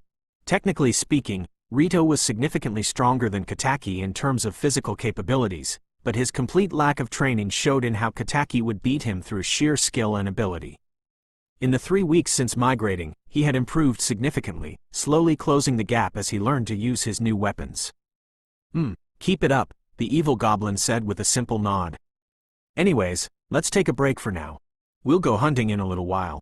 Right, Rito said with a sharp nod. Hunting was something that Rito had only recently started taking part in, specifically when he had finally gotten his weapons from Kurobe last week. Kataki had felt that Rito was finally ready to go out into the field with him. And thus, every other day for the past week, the two of them had been heading out into the woods, hunting and fighting various kinds of monsters. Kataki did most of the fighting, with Rito lending support through his unique skill, Supporter, which, as the name implies, allowed him to support his allies by buffing their physical and magical abilities. He could even heal his allies, depending on the extent of the injury. Though Kataki did let him fight from time to time, claiming that the experience gained from fighting monsters in a real life and death situation would be vital for his growth. Wait, Kataki suddenly said as he raised his right hand and suddenly stood perfectly still, slowly reaching for his axe with the other hand while cautiously looking around, prompting Rito to do the same as he became tense at the prospect of potential enemy attack. There you guys are, a familiar voice suddenly called out, prompting both Rito and Kataki to turn in the direction it came. From the bushes ahead leapt out 2 Tempest wolves, and riding on top of them were none other than Gobta and Rigor. This immediately put Rito at ease as he realized there was no threat, but Kataki on the other hand couldn't help but keep his eyes on the Tempest wolves for a moment. His guard never truly dropped around them. Man, we've been looking for you guys everywhere. Why can't you train in one spot like the rest of us? Would make it a lot easier to find you. Gobta complained as he hopped off his wolf, with Rigor doing the same. What do you want? Kataki asked with a frown. He had never really gotten along with Gobta, the main reason being that the small goblin was the head of the goblin riders. A unit of paired goblins and wolves that worked together. That alone was reason enough for him to dislike them. Kataki, we didn't come to fight, Rigor said as he stepped in front of Gobta, who looked ready to retort at Kataki's attitude. In fact, it's the opposite. A crisis has emerged in the forest, and everyone is being called in by the Dryad, Lady Trainee. You're the strongest amongst us goblins, so naturally your presence has also been requested. The Dryad, huh? Kataki was well aware of who Trainee was. Though he had never met her directly, he had seen her with Lord Rimuru once. If she was calling for him specifically, then whatever this crisis was had to be serious. Kataki, maybe it wouldn't hurt to at least hear them out, Rito said as he approached the evil goblin. He happened to get along great with the other goblins, Gobta and Rigor included. If they really were facing some kind of trouble, then he wanted to help. All right, I'll come with you, Kataki finally said, much to the relief of all present. At the very least, he would hear out the Dryads and the severity of the situation at hand. If this crisis truly was a threat to the goblins, then he would offer his aid, otherwise it was not his problem. Kataki was the kind of individual that would only take orders from Lord Rimuru himself. Aside from that, he would always act to protect the lives of his fellow goblins. For that reason, he was willing to put aside his differences and the hatred he felt towards the Tempest Wolves. From the bushes ahead leapt out 2 Tempest Wolves, and riding on top of them were none other than Gobta and Rigor. This immediately put Rito at ease as he realized there was no threat, but Kataki on the other hand couldn't help but keep his eyes on the Tempest Wolves for a moment. His guard never truly dropped around them. Man, we've been looking for you guys everywhere. Why can't you train in one spot like the rest of us? Would make it a lot easier to find you. Gobta complained as he hopped off his wolf, with Rigor doing the same. What do you want? Kataki asked with a frown. He had never really gotten along with Gobta, the main reason being that the small goblin was the head of the Goblin Riders. A unit of paired goblins and wolves that worked together.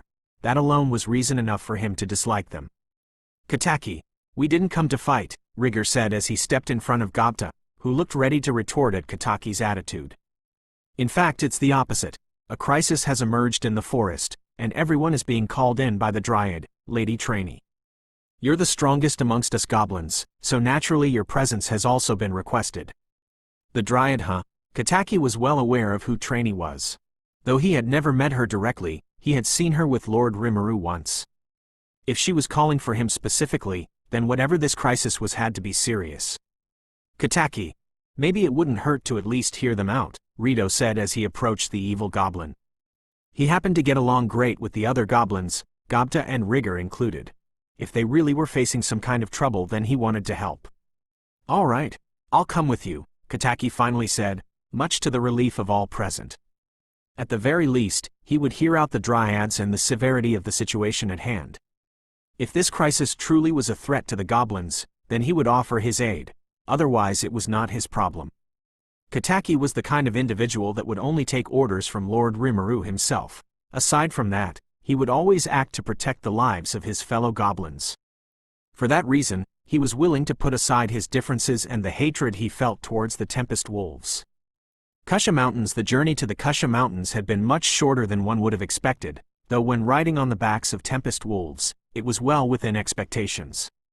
Benimaru, Hakuro, and 3 ogres had left their village within the hour of Trainee's request and had made haste towards the Kusha Mountains.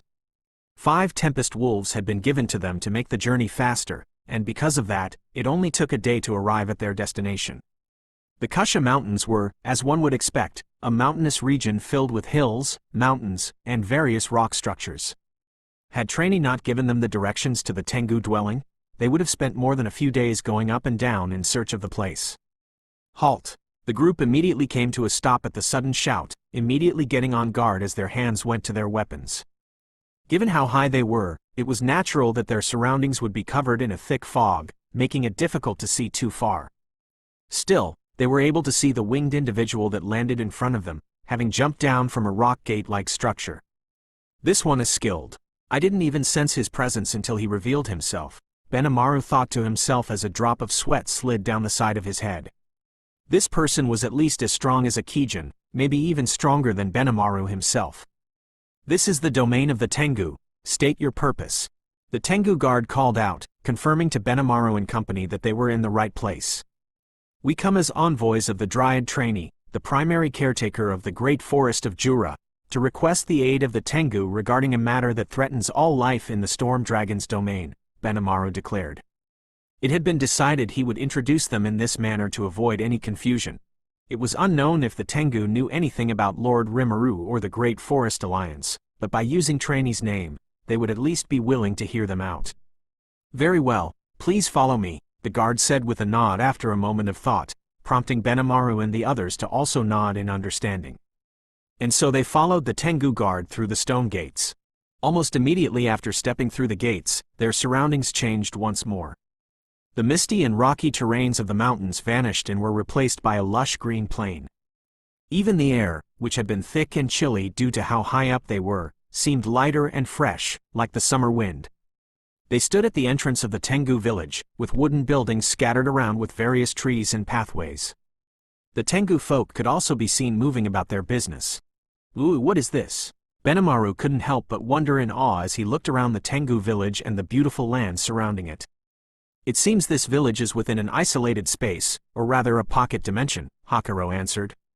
Having lived a long life, he was not unfamiliar with spatial magic and skills of similar elements, but this was his first time seeing it used to such an extent. To create a pocket dimension of this size would take a being of immense power, Kaide. Just how far have you come?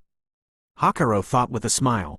Please follow me and don't meander off. Otherwise, I won't be held accountable for what happens if you do, the guard reminded them before walking forward into the village, prompting the group to follow close behind.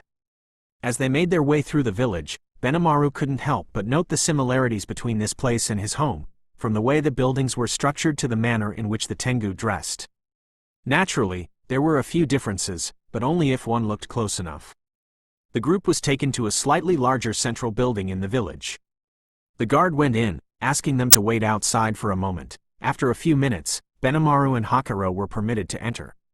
The other ogres and the Tempest wolves were asked to wait outside. They were assigned to sit in front of a table, both being given a cup of tea as a courtesy for guests, and in front of them were 7 Tengu elders. Please allow us to formally welcome you to our village.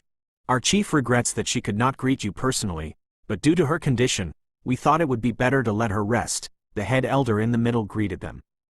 Benimaru and Hakuro frowned slightly at the news, the latter's grip on his cup tightening slightly. Then please do not trouble her. We are grateful that you would speak to us under such short notice, Benimaru said as he shook his head, although internally he was a bit panicked. As manipulative and opportunistic as it sounded, a huge part of this negotiation hinged on Hakuru's relationship to the Tengu leader Kaide. But if she wasn't going to make an appearance, then that meant they would have to present their case and hope the Tengu elders would understand the severity of the situation. We were told you were an envoy of the Dryads and had come with an urgent message and request. Before you proceed, I would like to remind you that we Tengu are not under the rule of the Dryads and thus are not under any obligation to obey them, the head elder added firmly. That being said, we do acknowledge and respect their position as managers chosen by the Storm Dragon herself. For that reason, we were willing to hear what it is you have to say. Benimaru nodded curtly. He understood the message clearly. They couldn't force the Tengu to do anything they didn't want to, but out of respect for the Dryads, they were at least willing to listen. I understand. Then please allow me to get directly to the point, Benimaru said as he placed his cup of tea down, the air around him suddenly becoming heavier. An army of 200,000 orcs currently marches through our forest, led by an orc lord. An orc lord? As in the ones from the legends. The Tengu elders began to talk and whisper among themselves. Benimaru couldn't help but smile slightly. At least they acknowledged the potential threat. Left unchecked, the orc lord and his army could become a force to be reckoned with, one even the Tengu would have no hope of stopping. We also have reason to believe that the awakening of the orc lord was instigated by a Majin. One whom we suspect is in service of a demon lord, Benimaru explained further, the Tengu elders growing more nervous at the sudden news. I see, then that could mean the demon lords have set their sights on the forest. Could this be because of the disappearance of the storm dragon? The main Tengu elder mumbled to himself in thought, the other elders whispering among themselves. I cannot say for sure, but that is the most likely answer. That being said, Lady Veldora did not leave us unprotected, Benimaru began, the eyes of the Tengu turned towards him. It has recently come to light that the storm dragon had a child. What? Truly? How is this possible? All hell seemed to break loose as the elders began firing questions at Benimaru one after the other. Then again, anyone would be surprised if they heard that a true dragon had an offspring. Any entity born of a true dragon was bound to be a powerful and dangerous being, rightfully warranting their shock and concern. The full details are scarce, with only the dryads having most of the answers, Benimaru stated as the elders began to calm down. But from what we were told, Lady Veldora laid an egg thousands of years ago, before even establishing this forest as her domain. For some reason, the egg did not hatch for a very long time, and thus Lady Veldora kept its existence secret from the rest of the world. Aside from the dryads, whom she would entrust the egg to when she left the forest, no one else knew of the child's existence. Benimaru then went on to explain everything else regarding Rimuru, how he had recently been born, how he was the last to see Veldora, and how he had received the name Rimuru Tempest from the storm dragon. He even told them about how Rimuru had been a guest in their village for some time before his people decided to fall under his rule, and the alliance he had formed between the goblins, wolves, ogres, lizardmen, and dryads. I see. To think the storm dragon would actually sire an heir, I never dared consider such a possibility. The elders whispered amongst themselves once more as they digested the news. After a moment they turned back to their guests. And where is the young lord now? You've yet to mention him in regards to the matter concerning the orcs. Currently Lord Rimuru is not within the forest. He left for the Canate Mountains to train and further refine his power. The dryads are trying to establish communication, but there seems to be some interference, Benimaru explained with a small frown. That being said, we will still fight. And the help of the Tengu would be much appreciated in the coming battle. The Tengu elders whispered amongst themselves once more, and Benimaru couldn't help but feel a little bit nervous. He had done all he could, explained the situation to the best of his ability, and even told them about Lord Rimuru as Trainee had told him to. We have come to a decision, the head elder spoke up once more.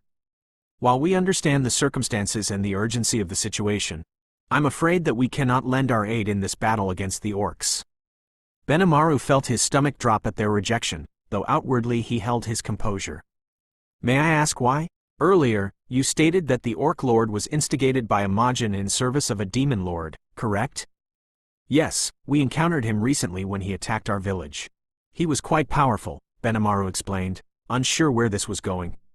For us Tengu, this is not our first encounter with a demon lord. The demon lord, Sky Queen Frey, Queen of the Harpies, has had her eyes on our people for some time now, the main Tengu elder revealed. She has attempted to subjugate us multiple times in the last 300 years, and we have barely managed to hold our own, thanks in part to the goddess of the mountains. I understand. You fear Demon Lord Frey may attempt to take advantage of the situation, Benimaru deducted. That is assuming she isn't part of this scheme, or the one actually behind it. Regardless, the demon lords are only acting because the presence of the storm dragon has vanished from the forest. We were already worried this would embolden Demon Lord Frey, and the current situation more than confirms that, the main Tengu elder said, his voice firm in the finality of their position. This is why we can't afford to weaken our position at such a crucial time.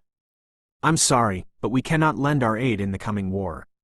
The words of the main Tengu elder left the air in the room feeling a bit heavy. Benimaru, in particular, felt as though he had failed in the task that had been assigned to him. But he also understood where the Tengu were coming from. I understand. I can't say I'm not disappointed, but I understand your reasoning and your priorities, Benimaru said with a quick bow. Thank you for your understanding. You and your companions have traveled far. Please feel free to spend the night if you would like. Thank you, but we really must be going. We plan to meet up with the rest of the allied forces in the marshlands as soon as possible. Benimaru politely declined with a bow of his head. Now hold on just a moment, young man. A soft feminine voice suddenly cut through the room, gentle yet carrying a tone of wisdom that spoke of age. In a way, it kind of reminded Benimaru of Hakuro. The wooden door leading deeper into the building slid open, revealing the owner of the voice. The person in question was a slightly elderly woman with long, wavy white hair that reached up to her shoulders, with bangs framing her forehead. Much like her kin, she also had wolf-like ears on top of her head. Her eyes had an amber color. She wore a light purple kimono, tied with a dark red obi around her waist, with a white underlayer visible at the collar. On top of that, she wore a white haori that featured light purple geometric patterns along the sleeves. The Tengu elders swiftly stood up and bowed as she entered the room. And immediately Benimaru understood that he was in the presence of the Tengu matriarch, the so-called goddess of the mountains, Kaide. Please forgive my sudden intrusion, but I couldn't help overheard and felt my input may be needed in this discussion, Kaide said as she stepped into the room, moving to take a seat in front of the Tengu elders, a position that directly opposed Benimaru and Hakuro. After so many years, I was afraid I would pass away without ever seeing you again, Kaide. But I see you are still as regal as ever, Hakuro says, his calm demeanor not giving away how his heart was beating rapidly at seeing his wife once again. Kaide's eyes turned from Benimaru to Hakuro, confused for a brief moment before her expression turns into one of complete shock, eyes lighting up in recognition. Her calm demeanor faltered for a moment, her eyes glistening with raw emotion. I don't believe it. After so long, I had almost given up hope of ever seeing you again. Are you truly the sword savant of the ogres that I knew 300 years ago? Indeed, my love. Though I am now a Kijin instead of an ogre, having evolved since Lord Rimuru had bestowed upon me my name, Hakuro Araki, Hakuro revealed with a gentle smile. You received the name, Hakuro. And even the family name, Araki, of Master Byakuya, no less? Kaide replied, her surprise becoming even more evident. Lady Kaide, do you recognize this Kijin? The head elder asked in curiosity. Yes, he is the grandson and senior disciple of my late swordmaster, the otherworlder Byakuya Araki. And he is also my husband, Kaide revealed, much to the shock of the elders. Husband? The head elder exclaimed in surprise, shared by his fellow elders. Indeed, though even I am surprised by how truly fortunate and blessed I am to have lived long enough for our paths to cross once more. Though I wish it had been under better circumstances. Hakuro says as he composed himself. Yes, so I've heard. An orc lord, his army, a Majin and the storm dragon's heir, Kaide said as her expression became serious and focused. Regarding the orc lord and his army, there's no denying that his presence is a danger to all within the great forest of Jura. Left unchecked, it could pose a threat to even us Tengu, Kaide says. Indeed. And we suspect that the Majin behind this has done so with the intent of evolving the Orc Lord into an orc disaster, Benimaru revealed. An orc disaster? It cannot be. This is far more dangerous than an Orc Lord. The elders loudly murmured as they discussed the new revelation. Benimaru understood their reaction. He initially held off mentioning the growing suspicion of the Orc Lord's potential evolution since it was ultimately speculative, but with Kaide now present, he felt it prudent to mention it. If the Orc Lord were to evolve into an orc disaster, even we Tengu may inevitably fall to its appetite for power. After all, they rival even demon lords in strength, Kaide solemnly states. Exactly, my love.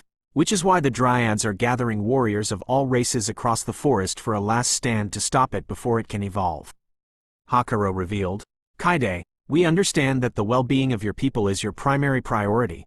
But if we do not stop the Orc Lord before it can evolve, I fear the consequences would be catastrophic for the forest. And do you believe this Rimuru Tempest is capable of stopping both an orc disaster and the Demon Lord fray if needed? Kaide asked. I believe so.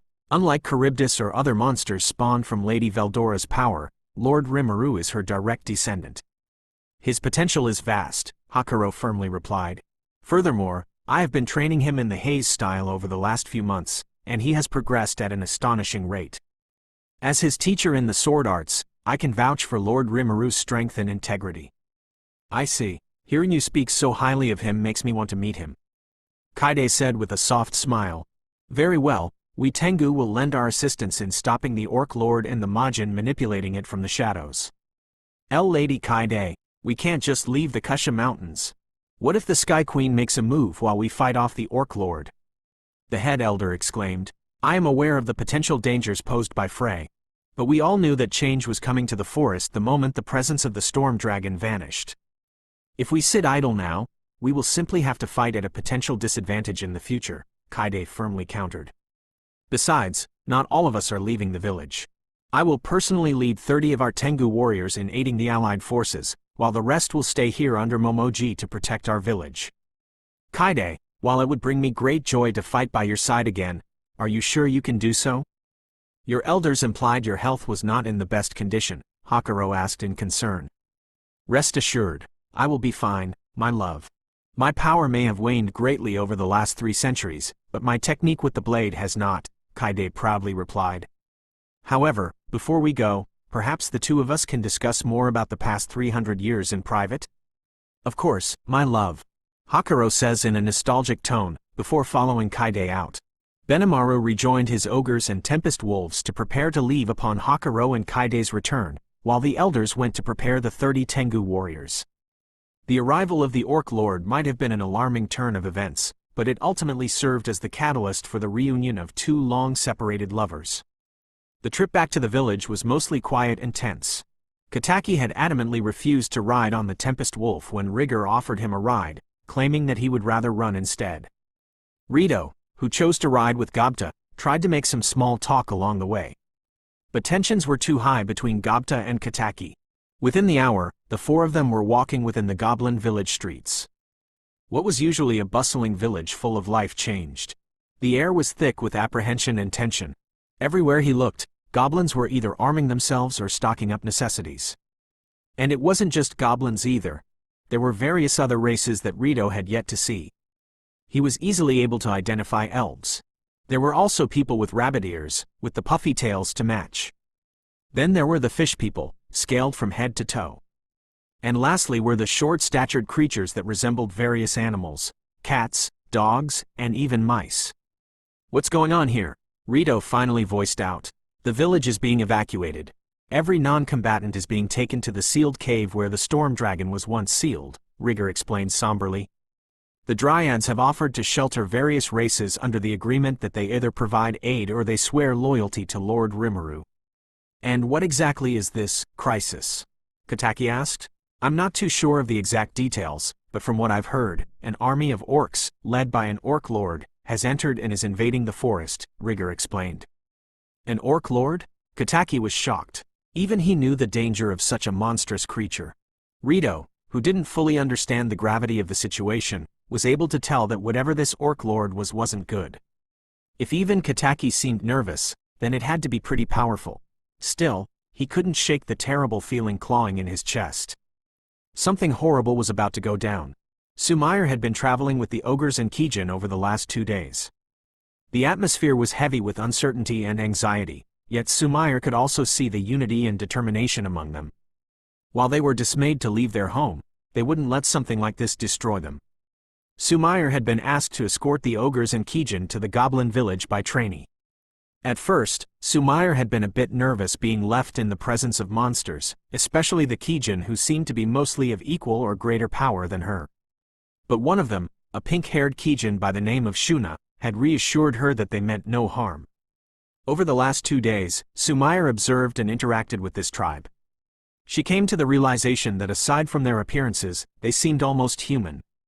In that time, she had gotten closer to Shuna than most.